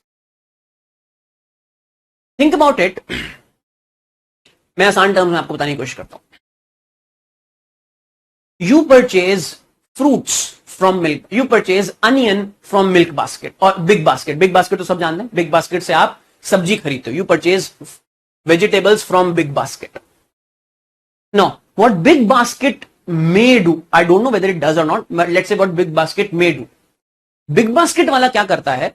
Big basket वाला local मंडी में जाता है. Big basket वाला local मंडी में गया और local मंडी में जाके उसने वहां पे जितने भी दुकानदार थे, all the vendors of vegetables there, उसने उसको बोला आपकी जो सब्जी नहीं बिकेगी, whatever vegetables you are unable to sell, I'll buy them from you. मैं आपसे खरीद लूंगा. Whatever vegetables you are not able to sell, I'll purchase these vegetables from you. What I'll do is, what Big Basket will do then, again, it's not, Big Basket doesn't do this, I'm just taking their example, I'm just taking their name. I don't know whether to do this, probably they won't do this. I'm just giving their example, I'm just using their name as an example. Now, what Big Basket will do is, Big Basket, what is what is the quality of vegetables that are unsold at the end of the day? Bad quality vegetables. Good quality would have been sold, bad quality would remain unsold. Stale, but all those have been now purchased by Big Basket. Now what Big Basket does is, Big Basket sends those vegetables to you by mixing them with good vegetables. अच्छे vegetables के साथ mix करके, कुछ आपने 1 kilo टमाटर मंगवाए, उसमें आधा किलो, उसमें 3-4 टमाटर खराब भी निकल के आ गए जो आपने Big Basket से मंगवाए. Let us assume that Big Basket, now Big Basket and all these delivery companies, because there is so much competition, they try to ensure that they have a good feedback system, they have good quality control. They try to ensure all these companies. But let us assume that there is no quality control. Let's assume that there is no quality control and Big Basket is able to sell these bad vegetables to you by bundling them with good vegetables. Slowly what happens, the vegetable vendor in the mandi realizes that Big Basket is a big customer to whom I can sell most of my vegetables. What this fruit vendor now does is that fruit vendor now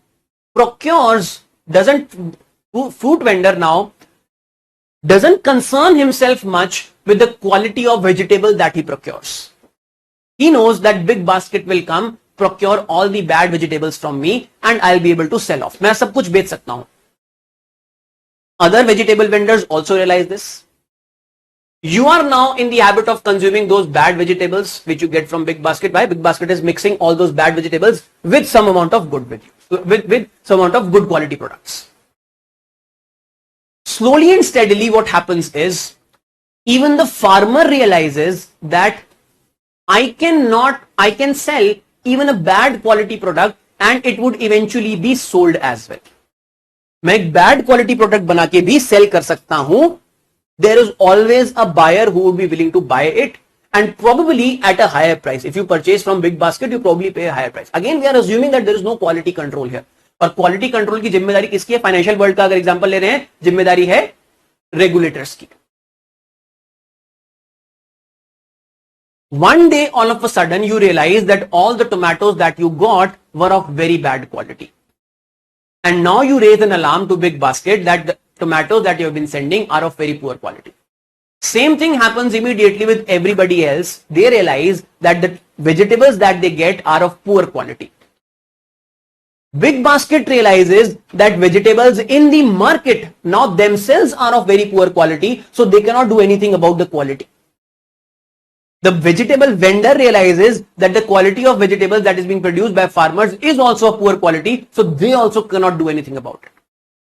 The trust in this delivery chain collapses, and immediately that leads to collapse of one industry. This is what, in short, if I have to take this example, this is what happened in 2007 financial crisis. This process of mixing the good with bad, is securitization. ये process of अच्छी चीज को बेकार चीज के साथ मिलाना और फिर बेच देना is the essence of securitization. Mixing good with bad, mixing good assets with bad assets, it's essence of securitization. Now this is securitization in financial world. In general, securitization means, if you realize this word securitization, it is a verb of the word security. Security एक noun है, grammatical बात कर रहे हैं. Security word एक noun है. Security, mortgage, you have got some paper with you, you have got a property paper with you. Security, you have got a property paper with you. Verb, bringing that security in action. Verb is action, actionable. Verb, grammar में verb क्या होता है? Action वाला part होता है ना. Bringing this security in action, bringing this security in action. Tomato is a noun, and tomatoization, I'll just use this word, tomatoization means bringing tomatoes into action. Using tomatoes in such a way that even bad tomatoes are sold. Tomatoization नाम दे दिया आपने उस process का. Securitization, bringing securities into action. Bank has got some security. Security belongs to good assets, security belongs to bad assets. Bring those securities into action. Bank के पास एक security है और उस सिक्योरिटी को बैंक किसी और को आगे लेंड कर देता है. Bank lends that security to somebody else. Bank sells that security to somebody else. Bank creates, bank borrows based on that security from somebody else. Bank ने देखा that I have got papers of a particular house. इस house के papers मेरे पास पड़े हैं और मैंने इस हाउस के अगेंस्ट लोन दे रखा है. I have given loan against this house whose papers are lying with me. Why not I also take a loan using these papers as a collateral from some other bank? UCO bank एक छोटा सा bank है. UCO bank के पास किसी घर के कागज गिरवी रखे हैं. यूको बैंक ने उस घर को 30 लाख रुपए का लोन दिया. UCO bank will give a loan of 30 lakh rupees against the value of property worth 1 crore rupees. 1 crore रुपए की प्रॉपर्टी की वैल्यू है और उसके अगेंस्ट यूको बैंक ने 30 लाख रुपए का लोन दिया है. बट यूको बैंक तो एक बैंक है, it's an institution. Using security worth 1 crore rupees, UCO bank should be able to get a loan of 100 crore rupees, 10 crore rupees. भाई यूको बैंक के चांसेस ऑफ डिफॉल्ट तो बहुत कम है. It's a bank. using a security of 1 crore, it can get a loan of 10 crores. Me as an individual, I will get a loan of only 30 lakhs from 1 crore security, or at max 1 crores on 1 crore security. But UCO Bank will get a loan of 10 crores. UCO Bank ने loan किससे लिया? Axis bank से. Axis bank के पास security है 1 करोड़ रुपए की, जिसके against axis bank ने लोन दिया है 10 करोड़ का. Axis Bank will use that 1 crore security to borrow 100 crore rupees from ICICI Bank. ये रखो सिक्योरिटी 1 करोड़ रुपए की है. Axis Bank being a very big bank, ICICI Bank will have no qualms in lending money to Axis as well. It will lend 100 crores. Securitization, bringing this security in action. Bringing this security in action is called securitization. In context of SARFAESI Act, SARFAESI Act के context में securitization का financial मतलब आप समझ गए होंगे. In context of SARFAESI Act, securitization means bringing the securities that bank has in action. Bank has got those mortgage deeds, bank has got those securities, bring them into action, sell them, take loan based on them, dispose them off in any manner. Use those securities to take possession. Use those securities to enforce your control. Use those securities, bring them into action. That is called securitization. And finally, enforcement of security interest. ESI.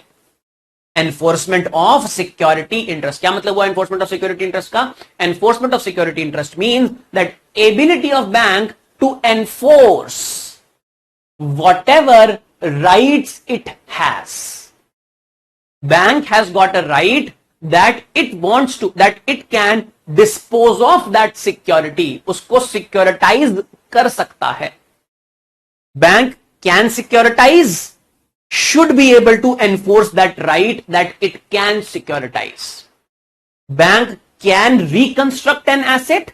It has a right to enforce, it has the ability to enforce its right of reconstruction, ability to enforce its right of securitization, enforcement of security interest, that is enforcement of right. Security interest का मतलब ब्याज नहीं है यहाँ पे. Interest does not mean ब्याज here. Interest means my interest in the security pertains to recovering money from that, recovering principal and interest from that security. That is what is meant by the term security interest. जो security मेरे पास है उसके against जो मेरा interest है, interest का मतलब ब्याज नहीं, यहां पे interest doesn't mean principal amount वाला इंटरेस्ट. इंटरेस्ट हियर मींस मुझे किसी चीज में इंटरेस्ट है, I have got some interest in something, वो वाला interest. To enforce my interest in a particular security. My interest in a security is that I want that asset to be reconstructed. My interest in a security is that I should be able to securitize, bring those securities into action, dispose them off in whatever way I want, sell them, auction them, take control, lend them to somebody. Whatever I want, I have got a right over them. I should be able to exercise that right. This is called as enforcement of security interest. SARFAESI Act 2002, securitization and asset reconstruction of financial assets and enforcement of the security interest arising from my rights. This is SARFAESI Act 2002. SARFAESI Act में banks को essentially, now let me give you the essence of this act. In SARFAESI Act, what happened was essentially the banks got more explicitly mentioned rights. जैसे, I'll give you, explain it to you with an analogy. Right to privacy, right to life is explicitly written, right to life and right to freedom of expression, right? Freedom of expression is explicitly written in our constitution. From that we have interpreted in past. Past में हमने उससे interpret किया है that there is a right to privacy as well. Explicitly written right in constitution is right to expression, freedom of expression, and right to life and liberty with dignity. We have explicitly written क्या है? Right to life है Article 21 and Article 19 में freedom of expression वाले जो rights है. These are what are explicitly written. Right to privacy is nowhere written. Privacy कहीं पे नहीं लिखा है, लेकिन पास्ट में हमने इंटरप्रेट किया कि हमारे पास राइट टू प्राइवेसी है. Because it was not explicitly written anywhere, therefore many times violation of privacy also happened, used to happen. Lol. Many times violation of privacy also used to happen, and it was said that it is not a fundamental right, and hence you cannot directly approach the Supreme Court. There is some right that might have been violated. You can go to the ordinary court process, but you do not get a right under Article 32 to ask Supreme Court to enforce those rights. क्योंकि आपको लगता था कि ये fundamental right नहीं है, आप केवल इंटरप्रेट करते थे. You just interpreted that you have this right. What happened in Puttaswamy judgment? Puttaswamy judgment तो 2019 की है, right to privacy वाली judgment. Puttaswamy judgment is right to privacy वाली judgment. In that judgment, Supreme Court 9-judge bench explicitly is recognized.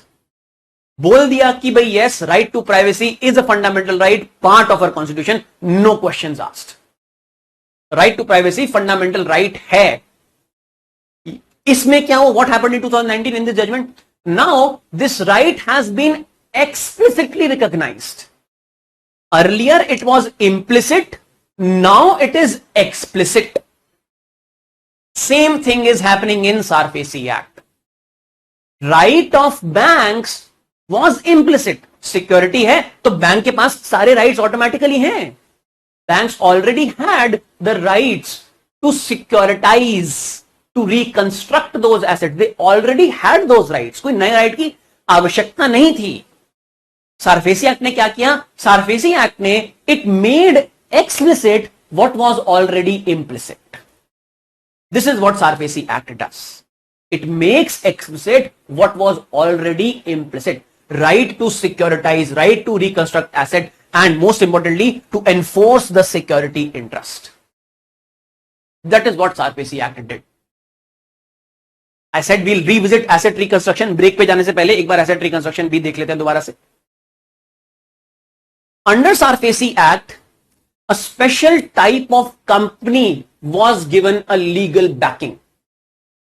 That was an asset reconstruction company, ARC or AMC, asset management or asset reconstruction.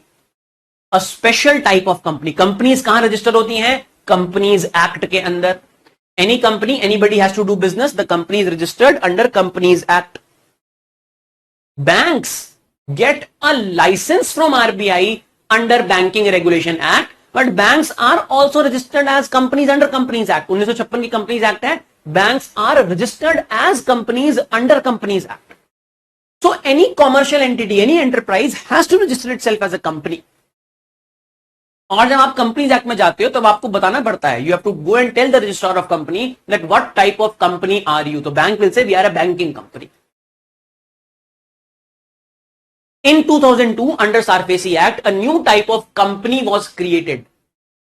This ARC, Asset Reconstruction Company or Asset Management Company, this will also register itself under Companies Act. SARFAESI Act के अंदर किसी company का register नहीं होता है, but SARFAESI Act enables, gives legal backing that one such special type of companies will also be set up, will come into existence.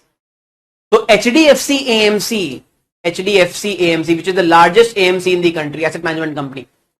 HDFC AMC is SARFAESI Act is giving the legal provision that you can set up a company which does this kind of business under this act. You will register yourself under Companies Act only. NARCL, National Asset Reconstruction Company Limited, NARCL. Recent news. It is registered as a company under Companies Act, but it gets its legal backing from SARFAESI Act. SARFAESI Act says that there will be new set of companies called ARCs or AMCs, Asset Reconstruction Companies, companies which have special expertise in reconstruction of asset. अब हम समझ चुके हैं reconstruction of asset क्या है. Companies that have a special expertise in reconstruction of assets. Banks के पास bank manager को imagine कर लो, बैंक के पास ऑलरेडी कितना काम है, अब वो एसेट रिकंस्ट्रक्ट भी करेंगे क्या? So now what banks may do is banks may sell their asset to somebody who has got expertise in reconstruction. Bank may sell their assets to somebody who has got expertise in reconstruction of assets. Who is that somebody who has got expertise in reconstruction? That somebody is ARC, Asset Reconstruction Company, ARC. NARCL is an example of ARC, Asset Reconstruction Company. Now, one more thing. Let's say the loan given, the loan that was given was worth 1000 crore rupees. Now this loan has become an NPA. ये loan अब NPA बन चुका है. When it has become NPA, then chances of recovery are less. Chances of recovery are less. Loan was given to Kingfisher Airlines. Kingfisher Airlines का example दोबारा से लेते हैं. Kingfisher Airlines को लोन दिया गया था 2008 में. In 2008, Kingfisher Airlines was given the loan. How was it given? It's anybody's guess. Kingfisher Airlines started to default on its payments in 2010. अच्छा, एक चीज आपको और बता देता हूं. Loans above 500 crore, 500 crore से ऊपर के जो लोन होते हैं, loans which are above 5, I think this limit has been revised recently. ये recent, I know this limit has been revised. अब exactly क्या number है, I don't know. You also don't need to know what is the exact number. Earlier that was the limit. Let's say 100 crore, 100 crore की limit मान लेते हैं. Loans which are above 100 crore, 100 crore से ऊपर का कोई loan है, RBI guideline says that such loan will not be given by one bank. Necessarily there has to be a consortium of bank. Consortium means group of banks. If a loan has to be given worth 1000 crore rupees, तो उसके अंदर आप ऐसा नहीं कि only one bank will give loan of that 1000 crore rupees. There has to be more than one bank. एक bank से ज्यादा होगा. Preferably 3, 4, 5 banks, but more than one bank. अगर 100 करोड़ से ज्यादा का कोई लोन है, if a loan's value, the amount of loan that has to be given is more than 100 crore rupees, it cannot be given only by one bank. दो bank उसके अंदर minimum होने जरूरी हैं. 1000 करोड़ का लोन है तो 500, depending upon, one bank will give 800 crore, another bank will give 200 crore, but there have to be two banks. There has to be two banks, at least two banks, more than one bank. This is called as consortium of bank. So Kingfisher Airlines का जो loan था वो था about somewhere around 1000 crore rupees. The loan of Kingfisher Airlines was about 1000 crore rupees, given by I think 6 or 7 banks, led by SBI. SBI सबसे बड़ा lender था Kingfisher Airlines को. About 60% of the total loan was given by SBI. तो Kingfisher Airlines को 1000 करोड़ रुपए का loan दिया गया and SBI was the biggest lender. In 2010, Kingfisher Airlines starts to default on its payments. Lenders are worried that how will we be able to recover the money. Lenders are worried that they cannot recognize this big chunk of money as NPA. 1000 crore रुपए का NPA, इतनी तो capital नहीं है हमारे पास. 1000 करोड़ रुपए capital नहीं है. Why? How can we recognize this big loan as NPA? So they don't recognize that as an NPA. Slowly and steadily, Kingfisher Airlines defaults even more. Interest payments keep on piling up, बढ़ती हैं interest payments. By 2012, the total amount of loan due, जितना बकाया था with principal and interest, the total amount of loan due of Kingfisher Airlines to its lenders was somewhere around 2000 crore rupees. 1000 crore से interest payment बढ़ती 2000 करोड़ के आसपास आ, 1200-1300 करोड़ का loan था और लगभग इंटरेस्ट पेमेंट्स मिला के 2000 करोड़ हो गई थी. Now what happened?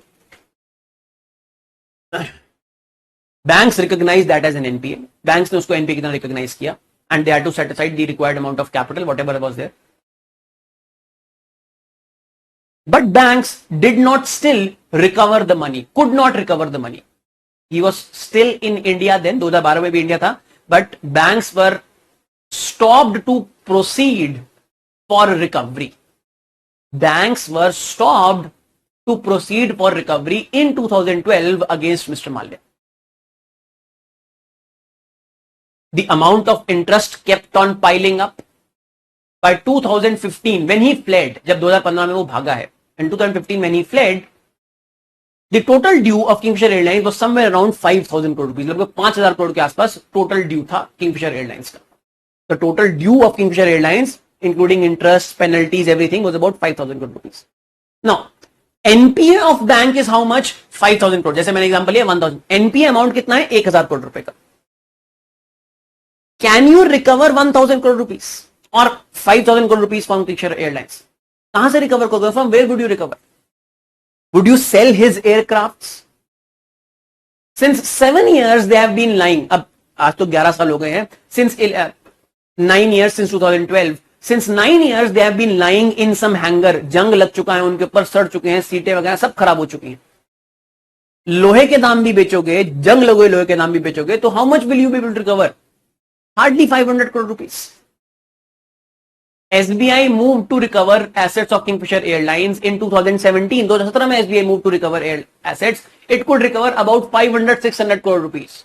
Total amount due was how much? 5,000 crores. Principal given was somewhere around 1,200-1,300 crore rupees. It could recover only 500 crore rupees. Of the total amount due, you cannot recover the complete amount. You are able to recover very less. And ARC is that company which has expertise to recover more.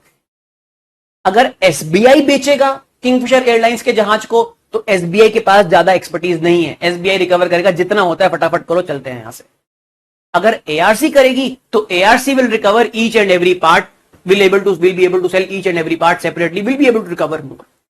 So ARC is an expert entity for reconstruction of assets.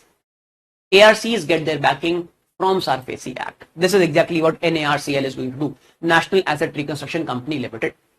It's 7:10. Break नहीं लेते आज break नहीं लेते, क्योंकि अगर आज ये complete नहीं किया तो फिर देन नेक्स्ट क्लास 2 हफ्ते बाद होगी. कब होगी I don't know. Please write down, please लिख लो यार. आज ब्रेक मत लो, हमेशा दे देता हूं ब्रेक, आज मत लो. Please give heading recovery. Next heading was recovery. Give heading recovery. Write down. Recovery is a process. Recovery is a process.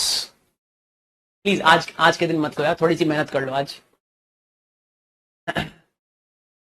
आज ये कंप्लीट करना है, और क्योंकि अब अगली क्लास हमारी 1-2 हफ्ते बाद होगी. Because your course with Piyush would have to be completed, or at least 5-6 classes would be done, and then only I would come back into the picture. तो प्लीज इसीलिए आज बिना ब्रेक के लिख लेते हैं. थोड़ी सी मेहनत कर लो, पानी पी लो, पानी पी लो, उठ के चले जाओ, पानी ले आओ साथ में, बट ब्रेक के लिए नहीं कहना आज. I am the one who is speaking since so long. Please write down recovery. Recovery is a process. Recovery is a process. Resolution. Heading was resolution. I'm sorry. Heading was resolution. Second R was resolution. To resolve. Resolution. Resolution is a process. Please write. I'm really sorry. Please write. Resolution is a process that consists of. Resolution is a process that consists of recovering whatever is due. Resolution is a process that consists of recovering whatever is due to the banks, and also involves the bank taking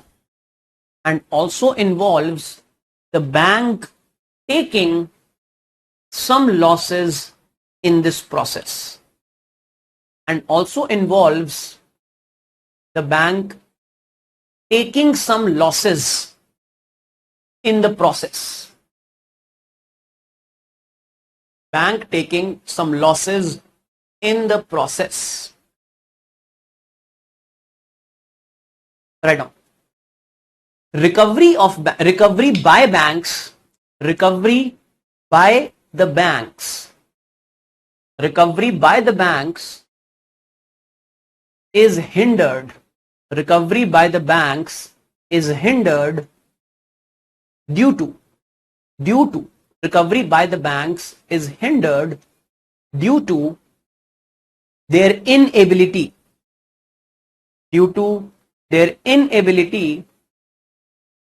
to enforce their rights, due to their inability to enforce their rights as swiftly as they can, due to their ability to enforce their rights as swiftly as they can. Full stop. A delay in recovery, a delay in recovery, a delay in recovery leads to status quo. A delay in recovery leads to status quo in the process, in the recovery process, leads to status quo in the recovery process, and also reduces the value, and also reduces the value of what can be recovered, and also reduces the value of what can be recovered. Full stop. Steps taken to improve recovery process. Write down.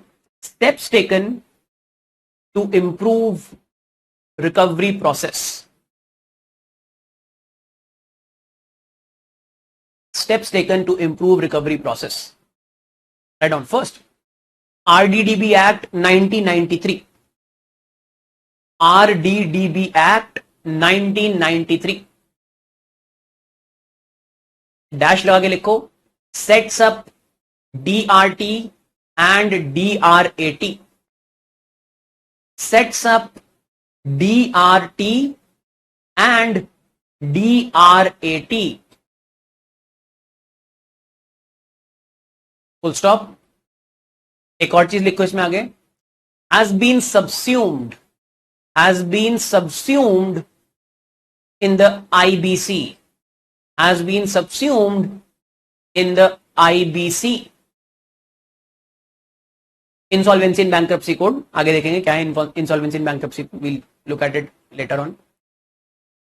Leave 3 lines. 3 lines छोड़ दो. Leave 3 lines. Right from these slides. In slides से I have not missed out on dictating anything, but I'm just not dictating you this part that is written here. ये part जो लिखा है RDDB Act का, ये अपने आप लिख लेना please अपने आप लिख लेना. Next लिखो Sarfaci Act 2002. Next write down Sarfaci Act 2002. Sarfaci Act 2002. Write down Sarfaci Act में.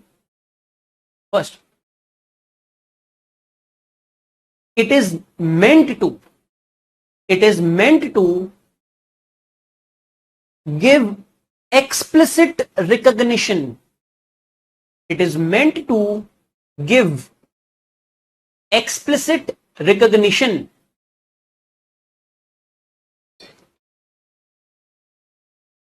it is meant to give explicit recognition to the rights of banks,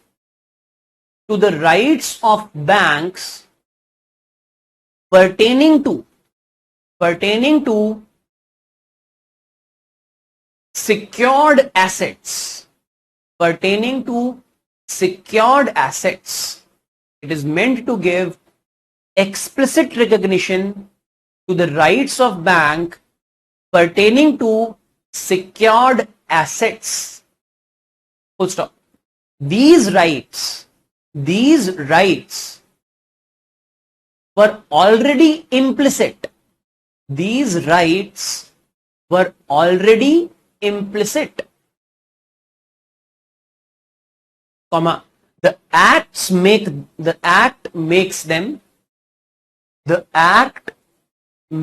them clear and unambiguous. The act makes them clear and unambiguous. Full stop. The act also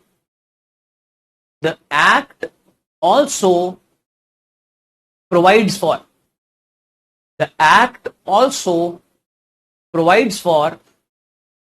setting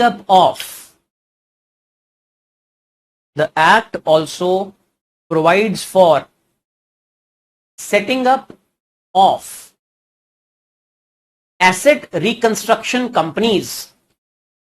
The act also provides for setting up of asset reconstruction companies, bracket में ARCs.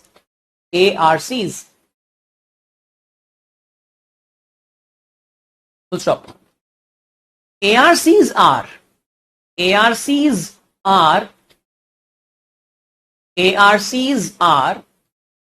specialized companies or specialized financial institutions. Let's write more sophisticated term. ARCs are specialized financial institutions. ARCs are specialized financial institutions.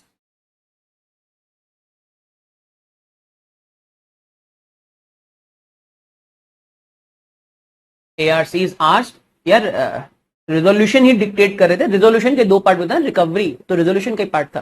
मैंने आपको ये correct करवा दिया था. Money of you are asking what about resolution, तो I think I corrected उसकी मैं बोल दिया था. ARCs are specialized financial institutions. ARCs are specialized financial institutions which have an expertise in recovering whatever can be recovered, which have an expertise in recovering whatever can be recovered from a non-performing asset. Recovering whatever can be recovered from a non-performing asset. Full stop. Next line में लिखो, the rights of banks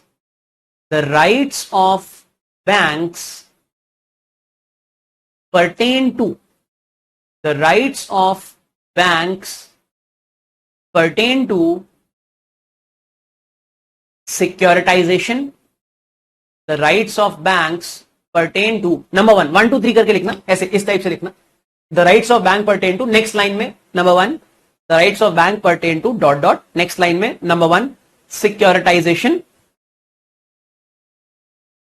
number 2 reconstruction of assets, number 2 reconstruction of assets, and number 3 ability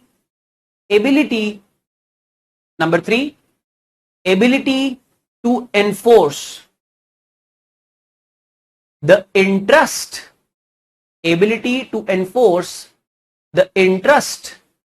that the bank has, ability to enforce the interest that the bank has in the security.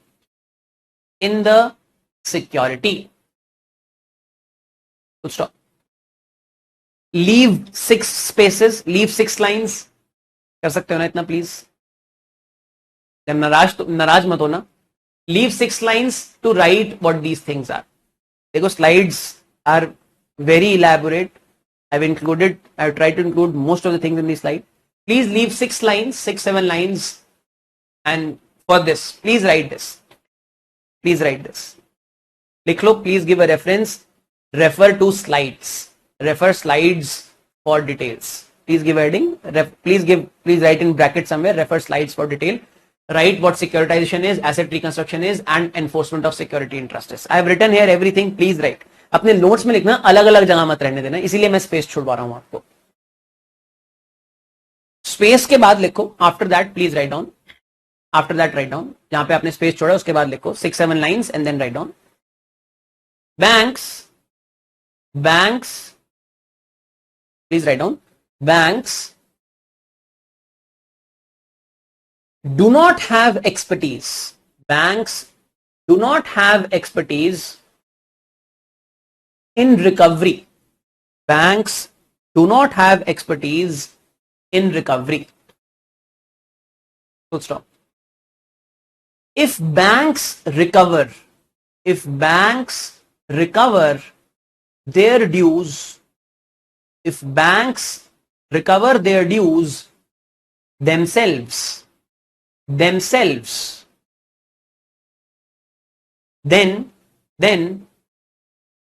they may have to take, large losses. Then they may have to take large losses. Full stop. Banks enter into an agreement. Banks enter into an agreement with ARCs. Banks enter into an agreement with ARCs which recover as much as can be. Banks enter into agreements with ARCs which recover as much as can be and take some commission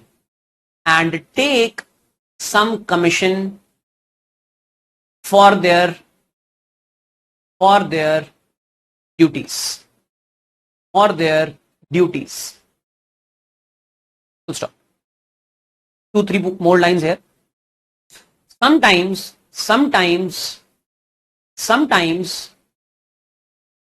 the bank may even sell an asset. Sometimes the bank may even sell an asset to ARC. Full stop. However, there would be very few entities.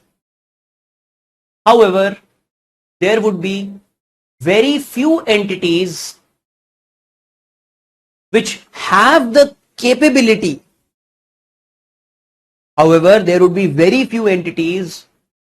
Which have the capability to purchase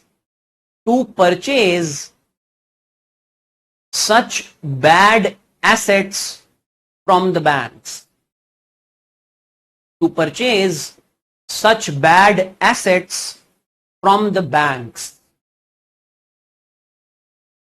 Full stop. At the same time, a bank may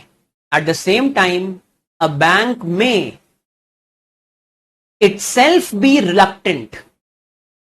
At the same time, a bank may itself be reluctant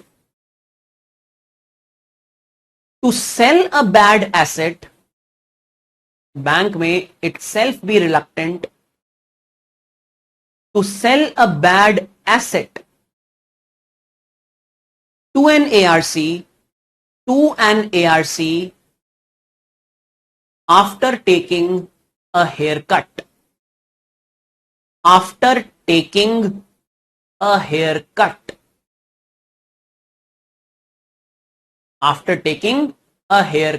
bracket में लिखो, haircut के bracket में लिखो. Meaning that selling the loan at a lesser price, selling the loan at a lesser price than what was its value. Selling the loan at a lesser price than what was its value.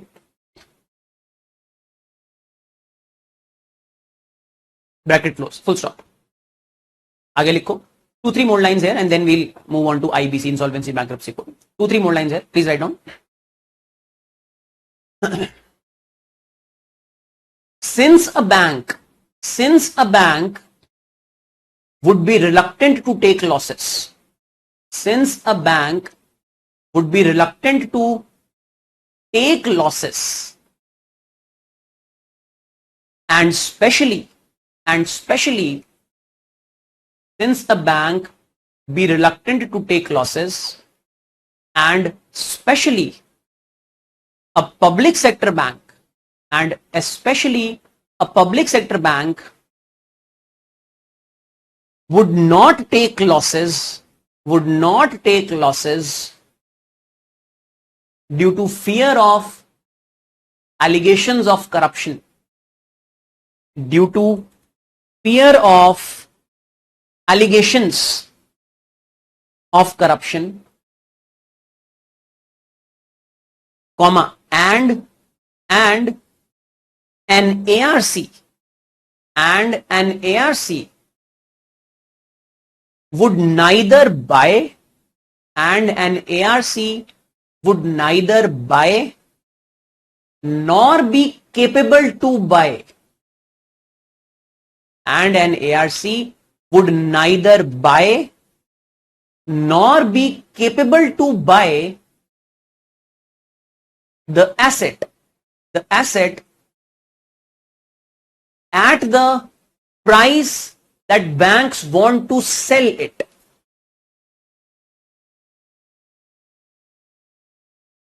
Would neither buy, neither be capable to buy at the price at which the bank wants to sell it. At which the bank wants to sell it, comma, ARCs would not be able to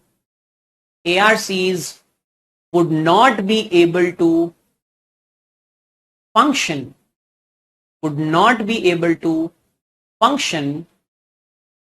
as was envisaged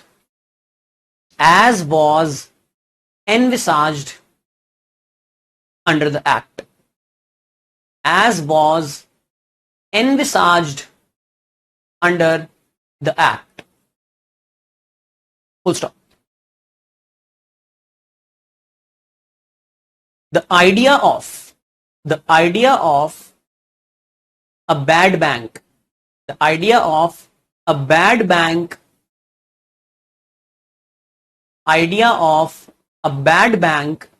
was floated, which was essentially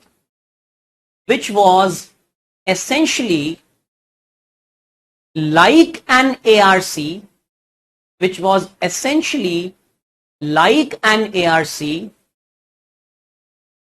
which would take over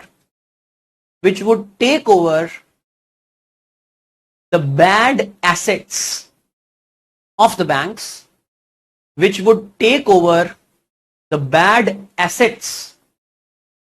of the banks,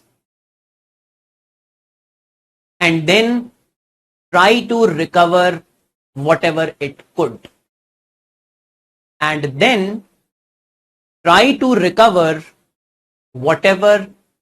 could. Full stop. NARCL, National Asset Reconstruction Company Limited, NARCL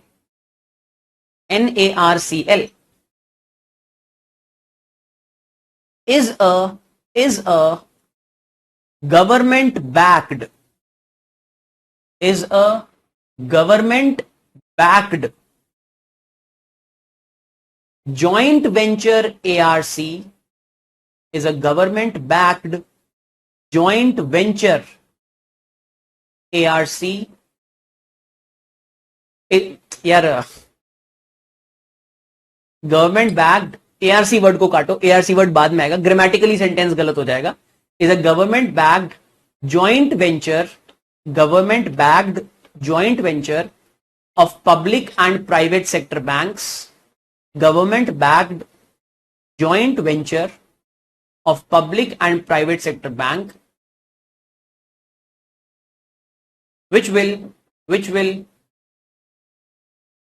first take over, which will first take over the bad loans, which will first take over the bad loans at 15% of their value, at 15% of their value, 15%, 15% of their value, and then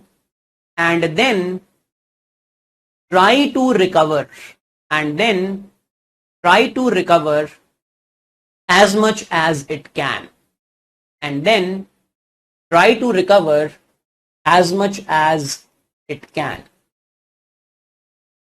Full stop. ठीक है? This is about ARCs and SARFAESI Act.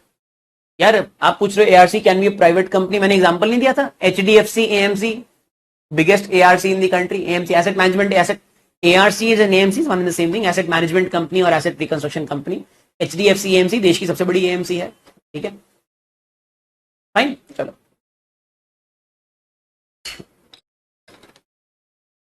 क्या लिखा है हमने last paragraph में? What we have written is this. Listen everyone. What do ARCs do? ARC's task is to recover as much as they can of the bad loan. Now, when banks lend out money and it becomes an NPA, bank would be reluctant to sell that asset to an ARC at a lower cost. 1000 crore का loan है, loan की value 1000 crore रुपए, 1000 crore rupees. ARC को लगता है, let's say Kingfisher airlines का loan है, the value of that loan is, let's say presently 7,000 crore rupees. What SBI and other banks have to recover is 7,000 crores. Number one. Number two, how much do they think that they can recover? कितना लगता है उनको कि वो recover कर पाएंगे? From 5,000 crores, you can recover at max 500 crores. 500 crore recover कर सकते हो. This is what you see, what you judge yourself that we can recover at max 500 crores. It becomes fearful for you that you recover only 500 crores against 5,000 crores that was due.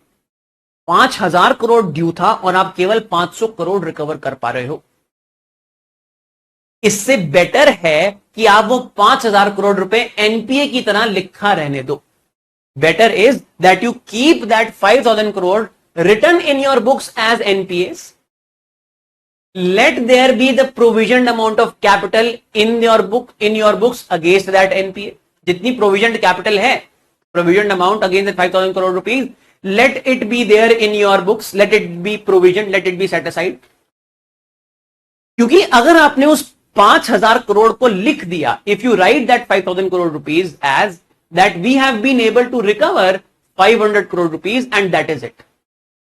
अब 5,000 करोड़ का loan खत्म, 500 करोड़ में loss लेके आगे बढ़ना है. 500 करोड़ का take 500 crore rupees, admit that you have lost out 4,500 crore rupees and now you move forward. Can you? If you declare it to people that this was a 5,000 crore rupees loan or 1,000 crore rupees that we had lent, we had to receive 5,000 crores, but we have been able to recover only 500 and now we are moving on. Prashant Bhushan ji अगले दिन supreme court पहुंच जाएंगे, headline लिख देंगे, Indian express में headline आ जाएगी अगले दिन, the great bank right of, और वो 4,500 करोड़ नहीं लिखेंगे, they will write 45000000000000. The great bank right of, they will write headlines like this.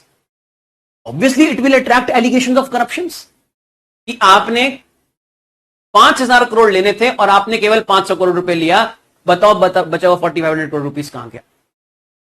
सच बात क्या है? What is the fact? Fact is you lent, that was a wrong decision. Fact is, today you can recover only 500 crores if you can. If you delay further, अगर आप इन 5,000 करोड़ को रखा रहने देते हो, two problems are there. Number one, it will continue to have provisioning amount blocked. Number two, today you can recover 500 crore rupees. 1 year from now, you will be able to recover only 200 crores. 1 year from then, you will be able to recover only 100 crores. 1 year from then, you will be able to recover 0 rupees. If Kingfisher Airlines, as I said, showed first signs of stress in 2010, if banks had started the recovery process in 2012, जब NPA recognize किया गया, when it was recognized as NPA, if banks had started the recovery process then, at that moment you could have recovered 70 to 80% of what was due. जितना भी due था उस समय आप उसका 70-80% रिकवर कर सकते थे if you started the recovery process then. You did not have the guts, you kept on delaying because an allegation of corruption. Ultimately a day would come when you will have to recognize that yes, this is the loss and we have to move on. Loss होता है business में, this is the loss and we have to move on. Banking business है, अब business में loss तो होगा ही कभी ना कभी, हर समय profit थोड़ी ना होगा. It is a loss and we have to move on. We have to recognize this loss. This loss is eating into our capability to do more business because it is blocking capital. And if we do not recognize this loss today, if we do not recover whatever can be recovered today, tomorrow we will be even in greater loss. Day after tomorrow we will be in a greater loss. So what is the rational decision? Rational decision is to recognize the loss today. But you do not have the guts to recognize the loss today. You are willing to sell your asset to an ARC, लेकिन आप ARC को बोल रहे हो, I will sell it at 2,000 crore rupees. मैं 2,000 करोड़ में 2,500 करोड़ की चीज है, this is a thing which is worth 2,500 crore rupees, I will sell it for 2,000. 500 crore का loss I will take but I will sell it for 2,000 crore rupees. ARC बोलेगी पागल हो, even I can recover only 800 crore. आप खुद रिकवर करने जाओगे तो 500 करोड़ करोगे, अगर मैं रिकवर करूंगा मुझे लगता है केवल 800 करोड़ रिकवर कर पाऊंगा. You are selling it to me at 2,000 crore rupees. Am I mad? Am I foolish to buy it at 2,000 crore rupees? A private company certainly cannot buy. A private company can buy small NPAs, but not such big NPAs. Small NPAs जो लोग हैं वो private company खरीदेगी क्योंकि उसमें recovery ज्यादा कर सकती है. It can recover more in small NPAs, but not in big NPAs. So it will not be able, not be capable, not willing, not capable to buy that loan. And in fact, because of this, the whole idea behind ARCs would be defeated. The whole idea behind asset reconstruction company would be defeated. In pursuit of this idea, you would float an idea of a bad bank. Now an NARCL, National Asset Reconstruction Company Limited, जिससे allegations of corruption ना लगे. एक काम करते हैं, एक सरकारी company ही बना लेते हैं. प्राइवेट कंपनी तो खरीदेगी नहीं, एक सरकारी कंपनी बना लेते हैं. नॉट सरकारी exactly, not exactly government, it's not a government company, it's a joint venture between public and private sector banks, backed by the government. सरकार की एक बैकिंग है, बस सरकारी कंपनी नहीं है, सरकारी बैकिंग है केवल, बट एक सरकार का नाम एसोसिएटेड है. So let's make one type of a सरकारी कंपनी, एंड इन दिस सरकारी company will put all our bad assets. Our capital that has been provisioned will be freed. We will be able to do business again. And this company has an expertise. It can recover that money. इसके पास expertise. जैसे ही हमने loan इसको दिया, 15% amount immediately हमको loan का दे देगी. 15% amount it will immediately give it to us. Remaining amount it will try to recover. It will try to recover as much as it can. If it can recover more, good, we will get more. If it recovers less, we have got at least 15%. NARCL, National Asset Reconstruction Company Limited. NARCL, very, very important. Next, Insolvency and Bankruptcy Code, IBC. आसान है. If we have understood SARFAESI Act, we have understood the recovery process, IBC is very easy. आसान चीज है, कुछ नई चीजें हैं इसके अंदर, but it's very easy. Through this chart, I'll try to explain. I'll not dictate. IBC में dictate नहीं करूंगा. मेरे पास यहाँ पे sufficient notes हैं IBC के. Good enough notes which will be able to explain IBC in good terms to you. Let me explain IBC to you. Insolvency and Bankruptcy Code. IBC. Now, SARFAESI Act is 2002. SARFAESI Act makes the rights of banks explicit, which were till then implicit. But the problem of swiftness in recovery process still remained. Banks being able to move swiftly to recover, वो problem अभी भी रही. क्यों? Again, that dispute, that conflict between normal judiciary and debt recovery tribunals. वो problem अभी भी रही even after SARFAESI Act. Banks' rights were recognized, banks' ability, banks were given more powers. So yes, recovery process improved. After SARFAESI Act, the process of recovery improved. But it did not improve to the extent that we desired. जितना हम desired करते थे, जितना required था कि banks, if 100 rupees becomes NPA, you would want that you are able to recover as much as you can. कितना था recovery rate हमारा? Recovery rate और recovery ratio. Recovery ratio मतलब क्या है? Recovery ratio is if 100 is NPA, how much do you recover? How much is recovered? कितना recover करते हो? How much is recovered if 100 is NPA? If you go to Western countries, USA में जाते हैं अगर, USA में recovery rate कितना है? USA में recovery rate is about 70%, लगभग 70% है recovery rate. If a loan has become a bad loan, अगर कोई loan bad loan हो गया है, वहां का जो NPA equivalent है, if a loan has become bad loan, then for every 100 rupees that you have given, you are able to recover 70. 70 रुपए recover कर लेते हो. For every 100 rupees due, you can recover 70. In some countries it's higher, but it's usually on the higher side in many countries. China में काफी high है, 50-60 के आसपास है. Japan में it's about 80. So recovery rate in other countries is quite high. For every 100 rupees that becomes a bad loan. Bad loan की बात कर रहे हैं, अच्छे लोन की बात नहीं कर रहे. For every 100 rupees that becomes a bad loan, you are able to recover about 70% of that. India में कितना है recovery rate? Guess कर सकते हो? SARFAESI Act आने से पहले, before SARFAESI Act, recovery rate in India was, you might not be surprised, 2%. 2% था SARFAESI Act आने से पहले. 2 rupees only. 100 rupees becomes NPA, you are able to recover just 2 rupees. SARFAESI Act आने के बाद it increased to around 10 to 13%. लगभग 10 से 13% increase हो गया. Increase, but अभी भी कितना कम है? 10 to 13%. SARFAESI Act आने के बाद increase, 5-fold increase after SARFAESI Act, but still quite less, quite not where we want it to be. So therefore, obviously there is a need to move more swiftly, to improve the process of recovery. There is a need to improve this process even faster manner. Ability of banks to enforce their rights should be even faster. In comes Insolvency and Bankruptcy Code, IBC 2017. Now IBC, if you ask my opinion, and I think many people would have this opinion, IBC is, I think, personally think, it is one of the biggest reforms that the government has brought. IBC stands, I would like to say, ahead of any other reform that past governments even may have brought. IBC is truly a reform. Truly a big reform. IBC क्या? Let's see what IBC is. Insolvency and Bankruptcy Code. पानी P low, एक good please. Everybody please drink one gulp, have a one gulp of water.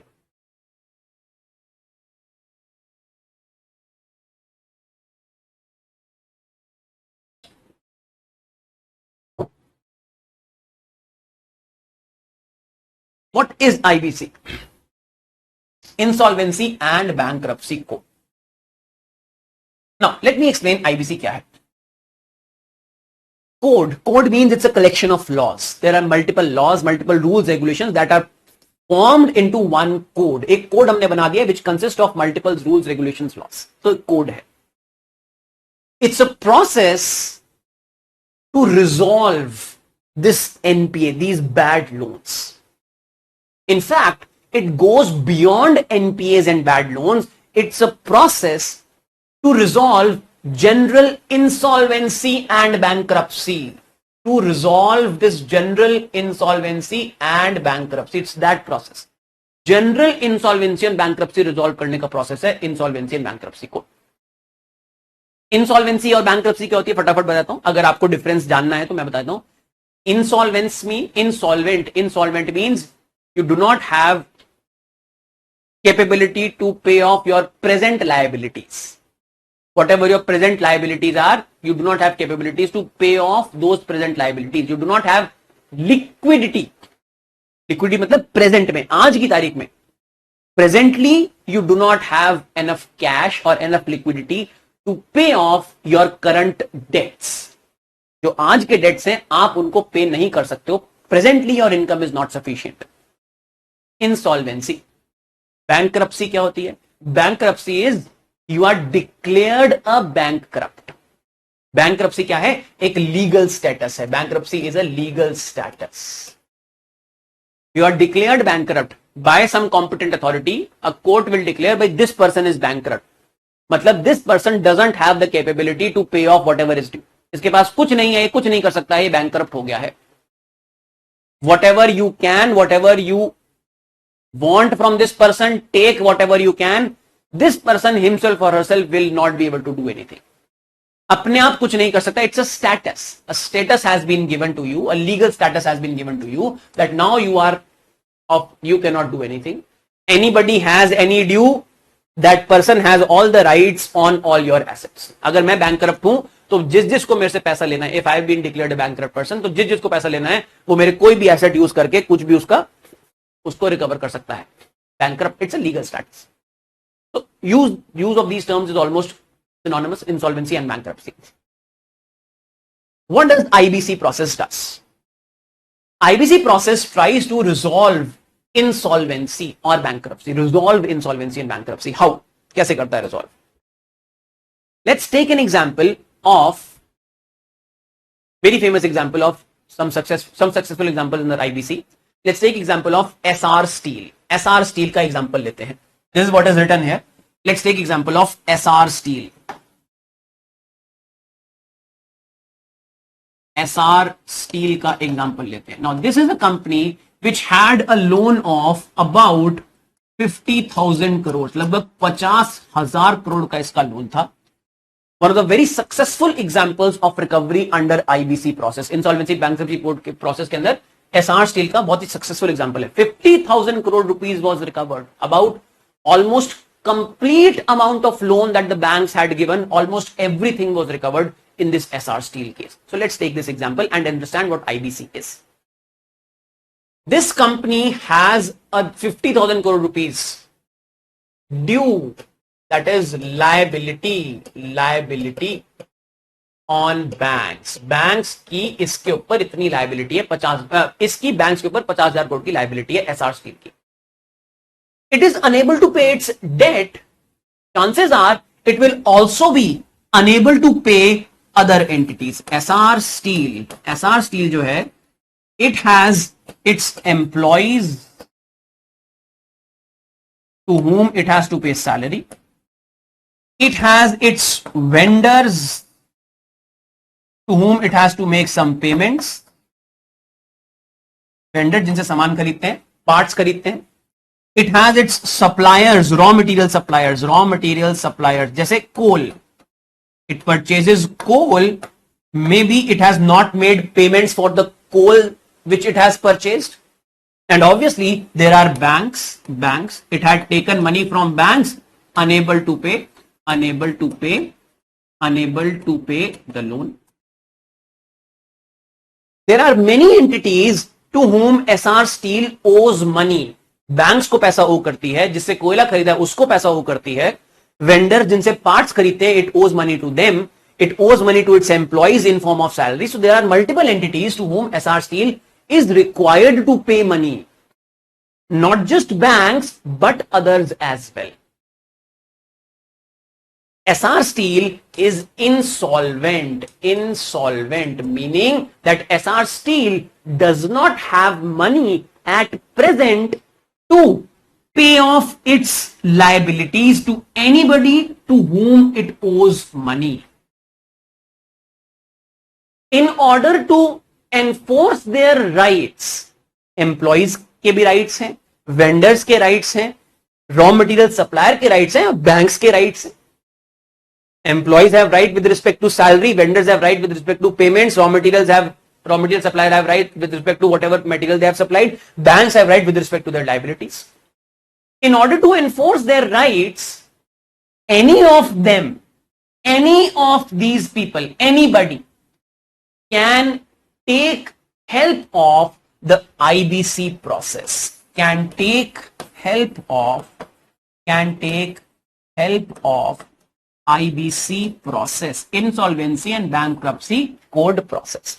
In order to enforce their rights, in order to get their rights back, any of them can take the help of IBC process. In fact, it is not just these entities that can take help of IBC process. Essar Steel can itself, apne aap, can itself approach insolvency and bankruptcy code in order to ask others, I am unable to pay, आप आके कर लो जो करना है. SR steel खुद भी जा सकती है. ये सब लोग एसआर स्टील को परेशान कर रहे हैं, परेशान, कोट एंड कोट परेशान. All of these are saying कि please give me my money, please give me my money. My head is bursting. I say I cannot pay. I will myself go to IBC. So I can myself also, it can take help of IBC process to settle its dues to others. Anybody can. Anybody whose dues are unpaid by this company, including this company, employees, vendors, raw material supplier, banks, anybody can approach this IBC process, insolvency and bankruptcy code process. कोई भी approach कर सकता है. Now, what is this IBC process? IBC process है क्या? Let me explain this IBC process to you. Approach can take help of IBC process. Approach. You approach something. What is it that you approach? You approach NCLT, National Company Law Tribunal. National Company Law Tribunal, NCLT. In case the defaulter is an individual, you approach DRT. अगर defaulter जो payment नहीं कर रहा है, you approach DRT, Debt Recovery Tribunal. In case the defaulter is a company, which it usually is, usually a company he default करती है, individual भी कर सकता है, individual also defaults, but usually big loans हैं, it would be a company who has defaulted. So usually it is the company that defaults. If it is the company that has defaulted, SR Steel ने default किया है, तो आप कहां जाओगे? NCLT. What is it that you are going to approach? Take help of IBC process. IBC process start कहां से होगा? Start होगा NCLT से, National Company Law Tribunal से. अगर individual है, if it was an individual who had not paid money, then you would go to DRT, Debt Recovery Tribunal. If it is a company, you go to National Company Law Tribunal, NCLT. NCLT has been set up under Companies Act of 2013. DRT has been set up under RDDB Act of 1993, Recovery of Debt Due to Bank. अभी हमने देखा था. So these are the two tribunals where the process starts. Process start यहां से होता है. Company है तो NCLT, इंडिविजुअल है तो DRT. कुछ और टाइप की कंपनी है, छोटी companies, then DRT again. Process start. What is this process? The process is that you first give an application. First give an application. पहले आप एक application देते हो. First you give an application that this person has to pay money to me and is not paying. I am an employee of SR Steel. SR Steel has to pay me salary and it is not paying salary. It is an insolvent company. Please resolve my dues. मेरे dues को resolve करो. I am an employee. Banks हैं, banks भी जा सकते हैं, कोई भी जा सकता है. Give an application to NCLT that there is need of resolution. There is an insolvent person who is not returning money. There is need to resolve that. Give an application first. Application is reviewed. Application after review is accepted. Accept होती है. Review और accept होने के बीच में application is submitted, reviewed and then accepted. Before it is accepted, this person is given an opportunity. SR steel को एक opportunity दी जाएगी. Before this application is accepted, मैं स्लोली एक्सप्लेन करूंगा, please don't take any tension, it's very easy, बहुत आसान है. Before this application is accepted, SR steel will be given an opportunity कि भाई आपके खिलाफ एक एप्लीकेशन आई है, there is an application against you that you are not paying your dues pay करो, नहीं तो प्रोसेस स्टार्ट कर देंगे. We'll start the process, we will accept this application and then things will move in a different manner. So if we accept, before we accept, please fulfill your requirement, please fulfill your dues. पहले अपने जो जितने भी बकाया हैं, employees की salary है, vendor को पेमेंट है, please fulfill those dues, otherwise we will accept this application. So application, first you approach an aggrieved party or even this party approaches either NCLT or DRT, number one. They submit an application is reviewed and then accepted. Before it is accepted, they are also given an opportunity to fulfill their dues, to meet their dues if they can before application is accepted. Next, once the application is accepted, जब application accept हो जाती है, if accepted, now the actual process of IBC starts. If accepted, now IBC process starts.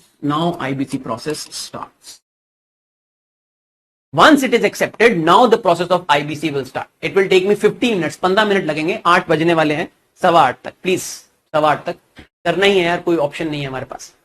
बहुत ही मुश्किल से मैंने class ली है, मेरे को क्लास बहुत मुश्किल से मिली है. इनफैक्ट मैं आपको बता दूं, आज मेरी ऑफिशियली क्या मतलब, जब मेरे पास शेड्यूल आया था तो मेरी आज की छुट्टी थी. I been taking 2 classes every day, तो today I was given an off. I said क्यों आज मेरी पे ही इतनी दया क्यों कर रहे हो, तो मेरे को बोला कि सर आप ज्यादा क्लास ले रहे हो इसलिए आज की छुट्टी ले लो. मैं कहा नहीं यार कोई बात नहीं, RB 1 और 2 में लगा देना क्लास, आई विल टेक. तो they said that there is a slot available, so please take class. Please सुनो. So if accepted, now the actual process of IBC will start. Okay? What is this actual process? Few things happen when this process commences. कुछ चीज होती है. Number one, the management is kicked out. The management is kicked out and replaced with new professionals. सबसे पहली चीज ये होगी, the present management is kicked out and replaced with new professionals. जो एसआर स्टील को मैनेजर्स थे, management जो थी, सारी management change, now new people. Employees नहीं, management, new management will take over. At the same time a resolution professional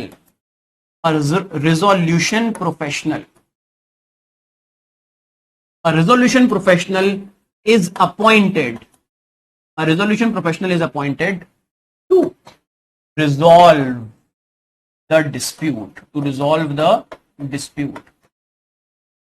Two things happen. One, the present management is kicked out. आपको मौका दिया था application accept करने से पहले, you were given a chance before we accepted the application. You did not do it. Now we have to kick you out. A new set of professionals will come. इन दोनों को मिलाकर हम बोलते हैं IRP, insolvency and resolution professionals. A new set of professionals will come and they will take over the management first. Simultaneously, a new set of professionals will also be appointed to resolve this dispute. Dispute क्या है? Employee को salary नहीं मिली है. Employee has not gotten their salary. Banks have not gotten their principal or interest. Raw material वाले को पैसा नहीं मिला है. Vendor को payment नहीं मिली है. That is the dispute. So a resolution professional would be appointed to resolve this dispute. That is, the dispute क्या है? That is how to pay the amount due. This is the dispute essentially. How to pay the amount due. This is the dispute. This is the question that you are seeking an answer to. Now, this resolution professional, अब एक professional है जो company चला रहा है. One set of professionals is one who is running the company, management. उनका काम केवल मैनेज करना है, they are just managing the company. And another set of professionals are, ये इंपॉर्टेंट वाले, वो भी इंपॉर्टेंट है, ये भी इंपॉर्टेंट है, these are the ones who are proposing how will this pay be given, how will this amount be given. Vendor को पैसा है, बैंक्स को पैसा है, एम्प्लॉय को पैसा है, किस तरीके से पैसा दिया जाएगा. Resolution professional is the one who is tasked with, this person is tasked with, resolution professional is tasked with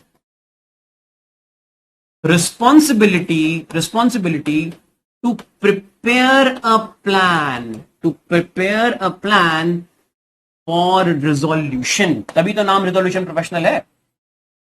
This resolution professional is tasked with the responsibility to prepare a plan for resolution of this loan. He will prepare a plan. Plan prepare करेगा resolution professional. Number three, resolution professional prepares a plan. This plan is proposed. This plan is proposed to the committee of creditors. Committee of creditors. ये plan एक committee of creditors. I'll tell you what committee of creditors. Do not worry. This plan is proposed to the committee of creditors. What is this committee of creditors? Creditors, anybody who is to receive money from the person. SR Steel को पैसा जिसको देना है.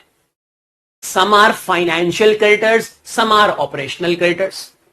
Bank is a financial creditor. Bank ने पैसा दिया है और पैसा ही वापस चाहिए. Bank has given money and bank wants money with interest back. Bank is an example of financial creditor. Employee has given its service so that company can remain in operation. The vendor has provided parts so that company can remain in operation. The raw material supplier has provided parts so that company can continue to function. These become the example of operational creditors. Company के operation sustain रहे, उन्होंने पैसा नहीं दिया. Worker has not given money. Raw material supplier has not given money. Coal supplier has not given money. They have provided some sort of service or good which allows the company to operate. These become example of operational creditors. Bank किसका example है? Financial creditor. जिसने पैसा दिया है वो financial, जिसने पैसा नहीं दिया है बाकी गुड्स एंड सर्विसेज दिए वो operational. Together all these creditors will form a committee. Together all these creditors will form a committee जिसको पैसा लेना है, and that committee is called committee of creditors. The resolution professional will present this plan to this COC, committee of creditors को plan present किया जाएगा. The committee of creditors with some special majority, COC with a special majority, may, not will, may either approve or reject, the plan.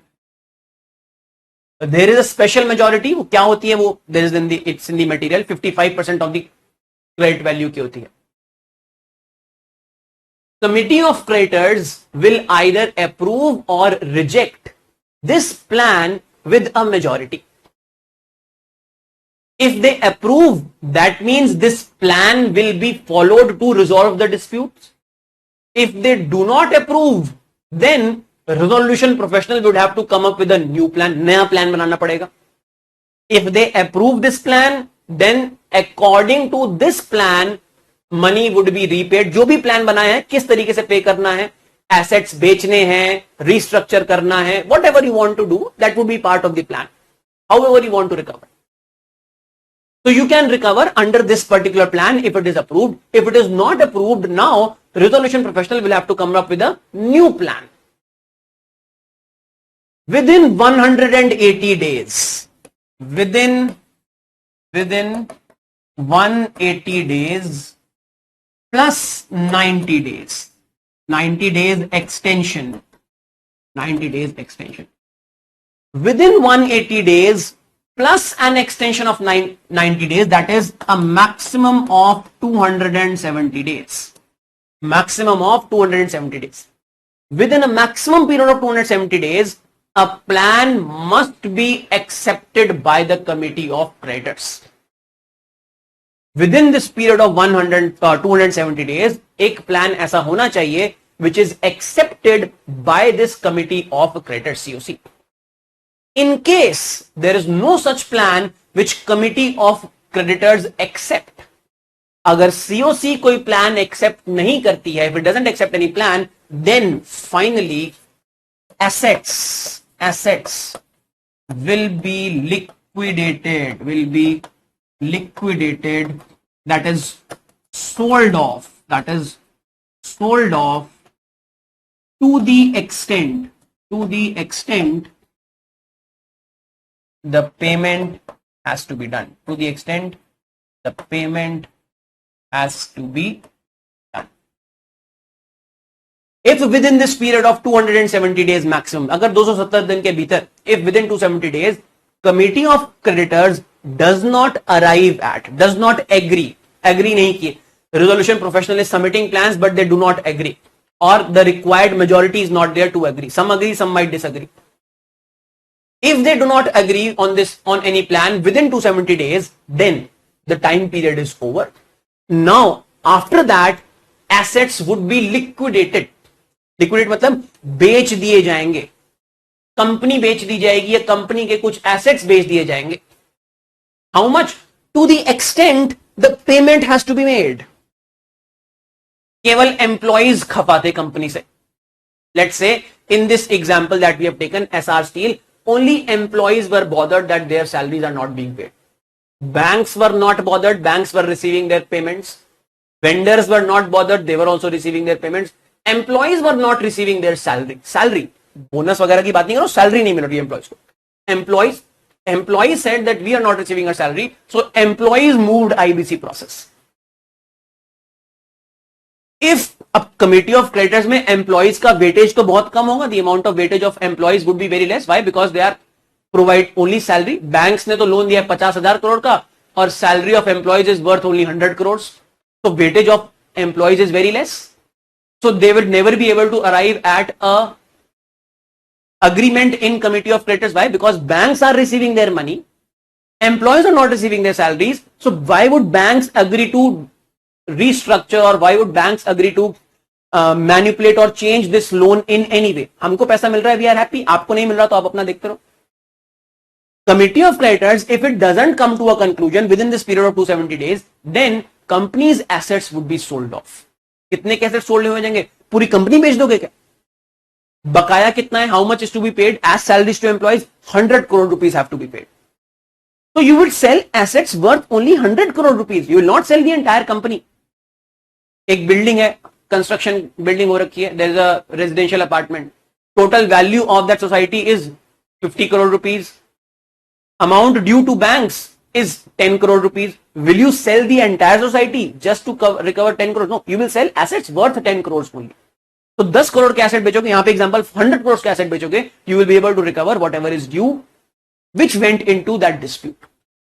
This is how IBC functions. ये है IBC का process. Insolvency and bankruptcy code. I'll recap everything. Please pay attention. I'll leave the class here. I'll not dictate IBC because again, as I said, वो slides के अंदर detail में एक एक point लिखा है. Please write from the slides. प्लीज लिख लेना स्लाइड्स में से. If you want to you can take a screenshot.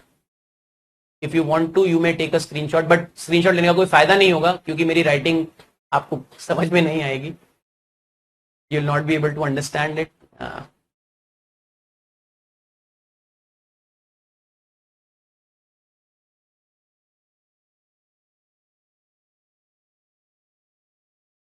I've tried to include everything on this page. If you can take, if you want, you can take a screenshot. But उसके अंदर है, slides के अंदर सब कुछ है, slide में सब कुछ है. I'll just quickly recap what we just discussed regarding IBC. IBC क्या है? Insolvency and Bankruptcy Code. It's a process to resolve insolvencies, to resolve the amount due to anybody, to any type of creditor, be it financial creditor, be it operational creditor. anybody can approach the IBC process. In fact, even the insolvent person can approach the IBC process. What is meant by approaching the IBC process? Approaching the IBC process means, or taking recourse to IBC process means, first, to go to NCLT or DRT, whichever is the suitable institution, National Companies Law Tribunal or National or Debt Recovery Tribunal. You go there, you submit an application that this person is not paying my dues. They will take a cognizance, they will review the application, and they will give an opportunity to the person to repay his or her dues. The person may choose to pay, and if a person doesn't pay, then the application will get accepted. And once the application will get accepted, once it does get accepted, the first thing that happens is the IBC process starts, and in this, the management is kicked out and replaced with new professionals. Simultaneously, a new set of professionals called resolution professionals are appointed. Resolution professionals are those which are tasked with resolving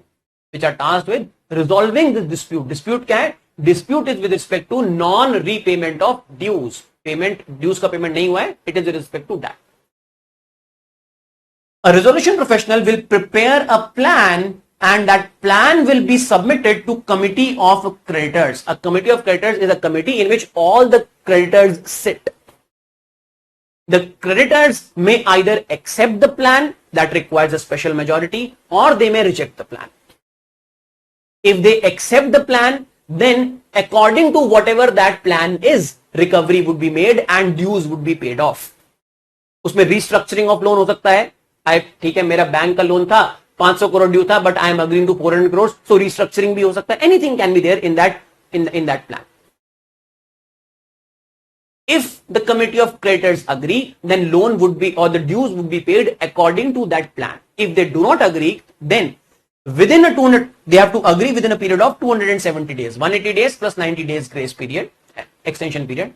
If they do not agree within this 270 days period, then the timeline ends, and now the assets are liquidated. That means assets are sold off, auctioned. To what extent would they be sold off? They would be sold off only up to the extent that dues were to be settled. पूरी company नहीं बेचेंगे. We will not sell the entire company. We will sell assets only up to the extent that dues were to be settled. This is the process of IBC, Insolvency and Bankruptcy Code. ठीक है? एक काम करते हैं, तो let's end the class. खत्म करते हैं क्लास अभी. Let me answer a few questions that you have asked. कुछ क्वेश्चन आपने पूछे हैं, वो क्वेश्चन आंसर कर देता हूं. Recapitalization का प्रोसेस अभी भी रह गया है. Recapitalization is still remaining, and now we will be able to cover recapitalization only in our fiscal policy class. अब वो जो क्लास होगी हमारी, तभी हम recapitalization कर पाएंगे.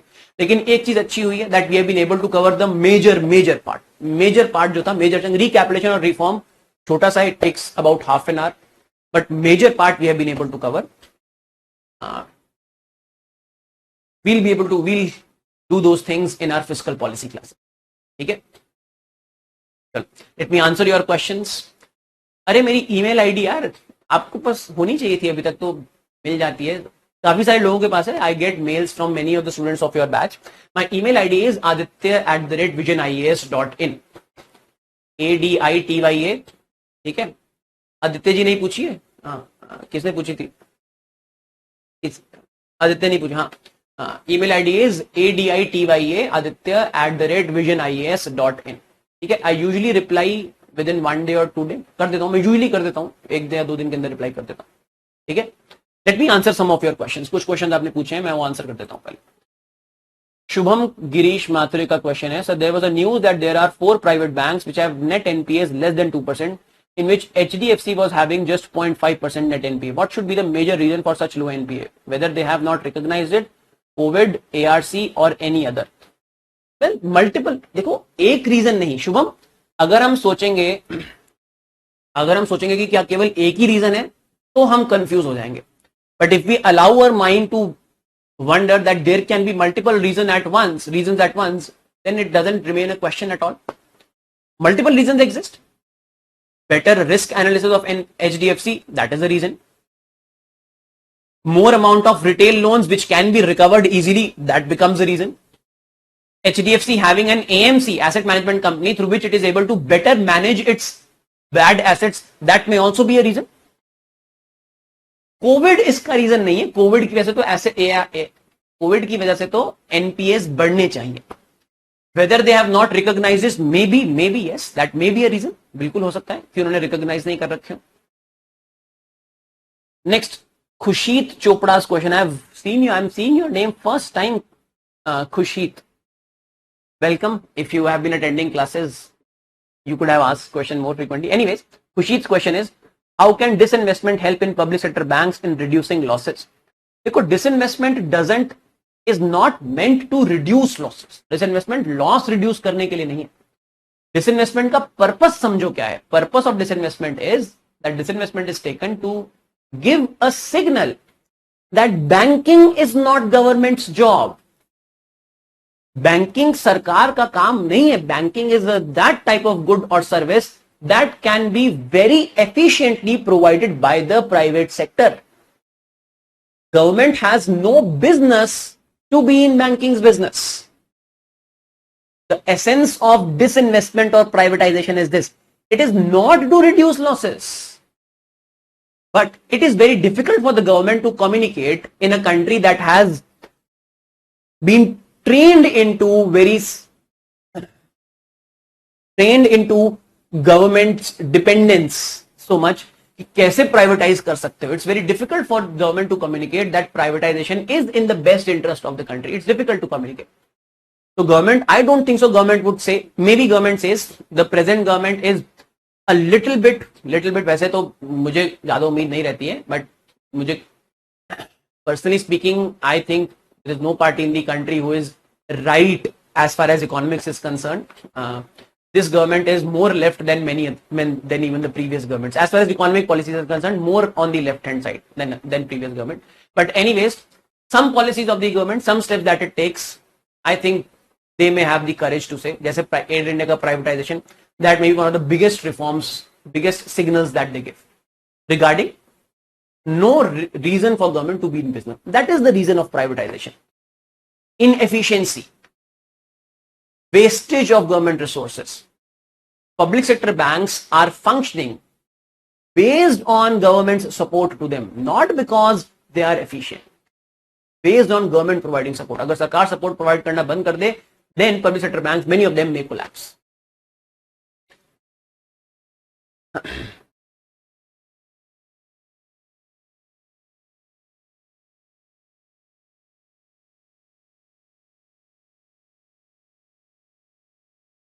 यार तुम पहले थैंक यू बोलने लगे थे. अच्छा,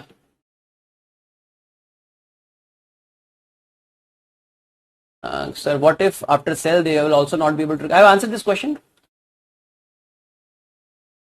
Either in point 4, see ये वाला पॉइंट, स्क्रीनशॉट वाला पॉइंट बोल रहे हो क्या? अरे ये स्लाइड में भी है. COC with special majority may either approve or reject the plan within 180 days plus 190 days, that is extension, that is 270 days in total. ये लिखा है यहाँ पे. Sir, is there any criteria like minimum amount, tenure, etc. for one to approach DRT or NCLT? There are certain criteria. कुछ criteria होते हैं NCLT में जाने के लिए और DRT में जाने के लिए. वो टेक्निकलिटीज हैं, वो बैंक वालों को पता होने चाहिए. हमें for us not required. For us there are criteria होते हैं. There are criteria which are there. Vaibhav Raj Singh is asking, sir, recently Pandora Papers are in news as the businessmen who still declare themselves bankrupt still hold a lot of wealth. Please explain something about it. What are these trusts and how they evade taxes? यार समय नहीं है. मैं explain तो करना चाहता हूँ. I want to explain. It's 8:20 already. I'm sorry. अगली क्लास में एक्सप्लेन कर दूंगा. वैभव प्लीज अगली क्लास में पूछ लेना पैंडोरा पेपर्स बोल के. I'll explain. मैं एक्सप्लेन कर दूंगा आपको. इनफैक्ट पैंडोरा पेपर जरूर पूछना, क्योंकि जब हम गवर्नमेंट बजटिंग करेंगे ना, जब हम फिस्कल पॉलिसी करेंगे, तो उसमें in fact 1 class would be on some basics, 3 classes would be on taxation only. Major part उसमें टैक्सेशन ही है. Taxation and deficits, major part उसमें वही है. टैक्सेशन का इंपॉर्टेंट पार्ट है टैक्स इवेजन, तो उसमें हम डिस्कस हम करेंगे ही इस चीज को. पैंडोरा पेपर्स आ गया तो हम करते ही उस चीज को डिस्कस. ठीक है, आप लेकिन पूछना जरूर Pandora papers. I will explain. ठीक है. yes, slides I think have been यार Tanvi, yes, we had to discuss some questions of inflation, and I'm really sorry to say, really sorry to say, I have given a reminder regarding question on inflation many times, but my reminders have not been paid heed. I know, मेरे को हमेशा याद रहता है कि मेरे को inflation के क्वेश्चंस करने थे discuss. I have given a reminder many times. It's not once, it's multiple times that I have given a reminder. It is, मतलब मैं आपको केवल अब बहाना बता रहा हूं, मैं आपको बहाना बता रहा हूं क्योंकि I'm, as I myself that I'm really sorry, even embarrassed to some extent, that I have given a reminder so many times and still I have not received questions. You might have also not received the questions. उसका कारण ये हो सकता है, आपको कारण जानने कुछ नहीं करना, अल्टीमेटली बात ये कि आपके साथ क्वेश्चन डिस्कस नहीं हुए. So it's wrong from our side, so please accept my apologies for that. Reason जो बहाना मैं आपको बना रहा हूं, बहाना ये है that the coordinators in the class have kept on changing very frequently, and therefore the present coordinator, for example, today Durga Nath is there with us, he even doesn't know about this thing. It's not his mistake. Other coordinators that have been more frequently with us, they know about it, but they have not been able to, because of changes in batches, they have not been able to follow it up. I'll remind it one more time with a little bit more authority. I'll remind it. Next class जब भी होगी या फिर we will certainly find time to discuss some questions. Inflation and monetary policy बहुत important topic है, सबसे ज्यादा questions इसी टॉपिक से आते हैं, तो वो क्वेश्चंस मैं जरूर डिस्कस करना चाहता हूं आपके साथ. तो please forgive me, please forgive us for that. I will certainly discuss. ठीक है, चलो.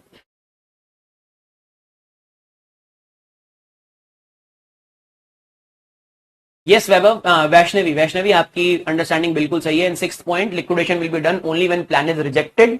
Only when plan is rejected, only then liquidation will be done.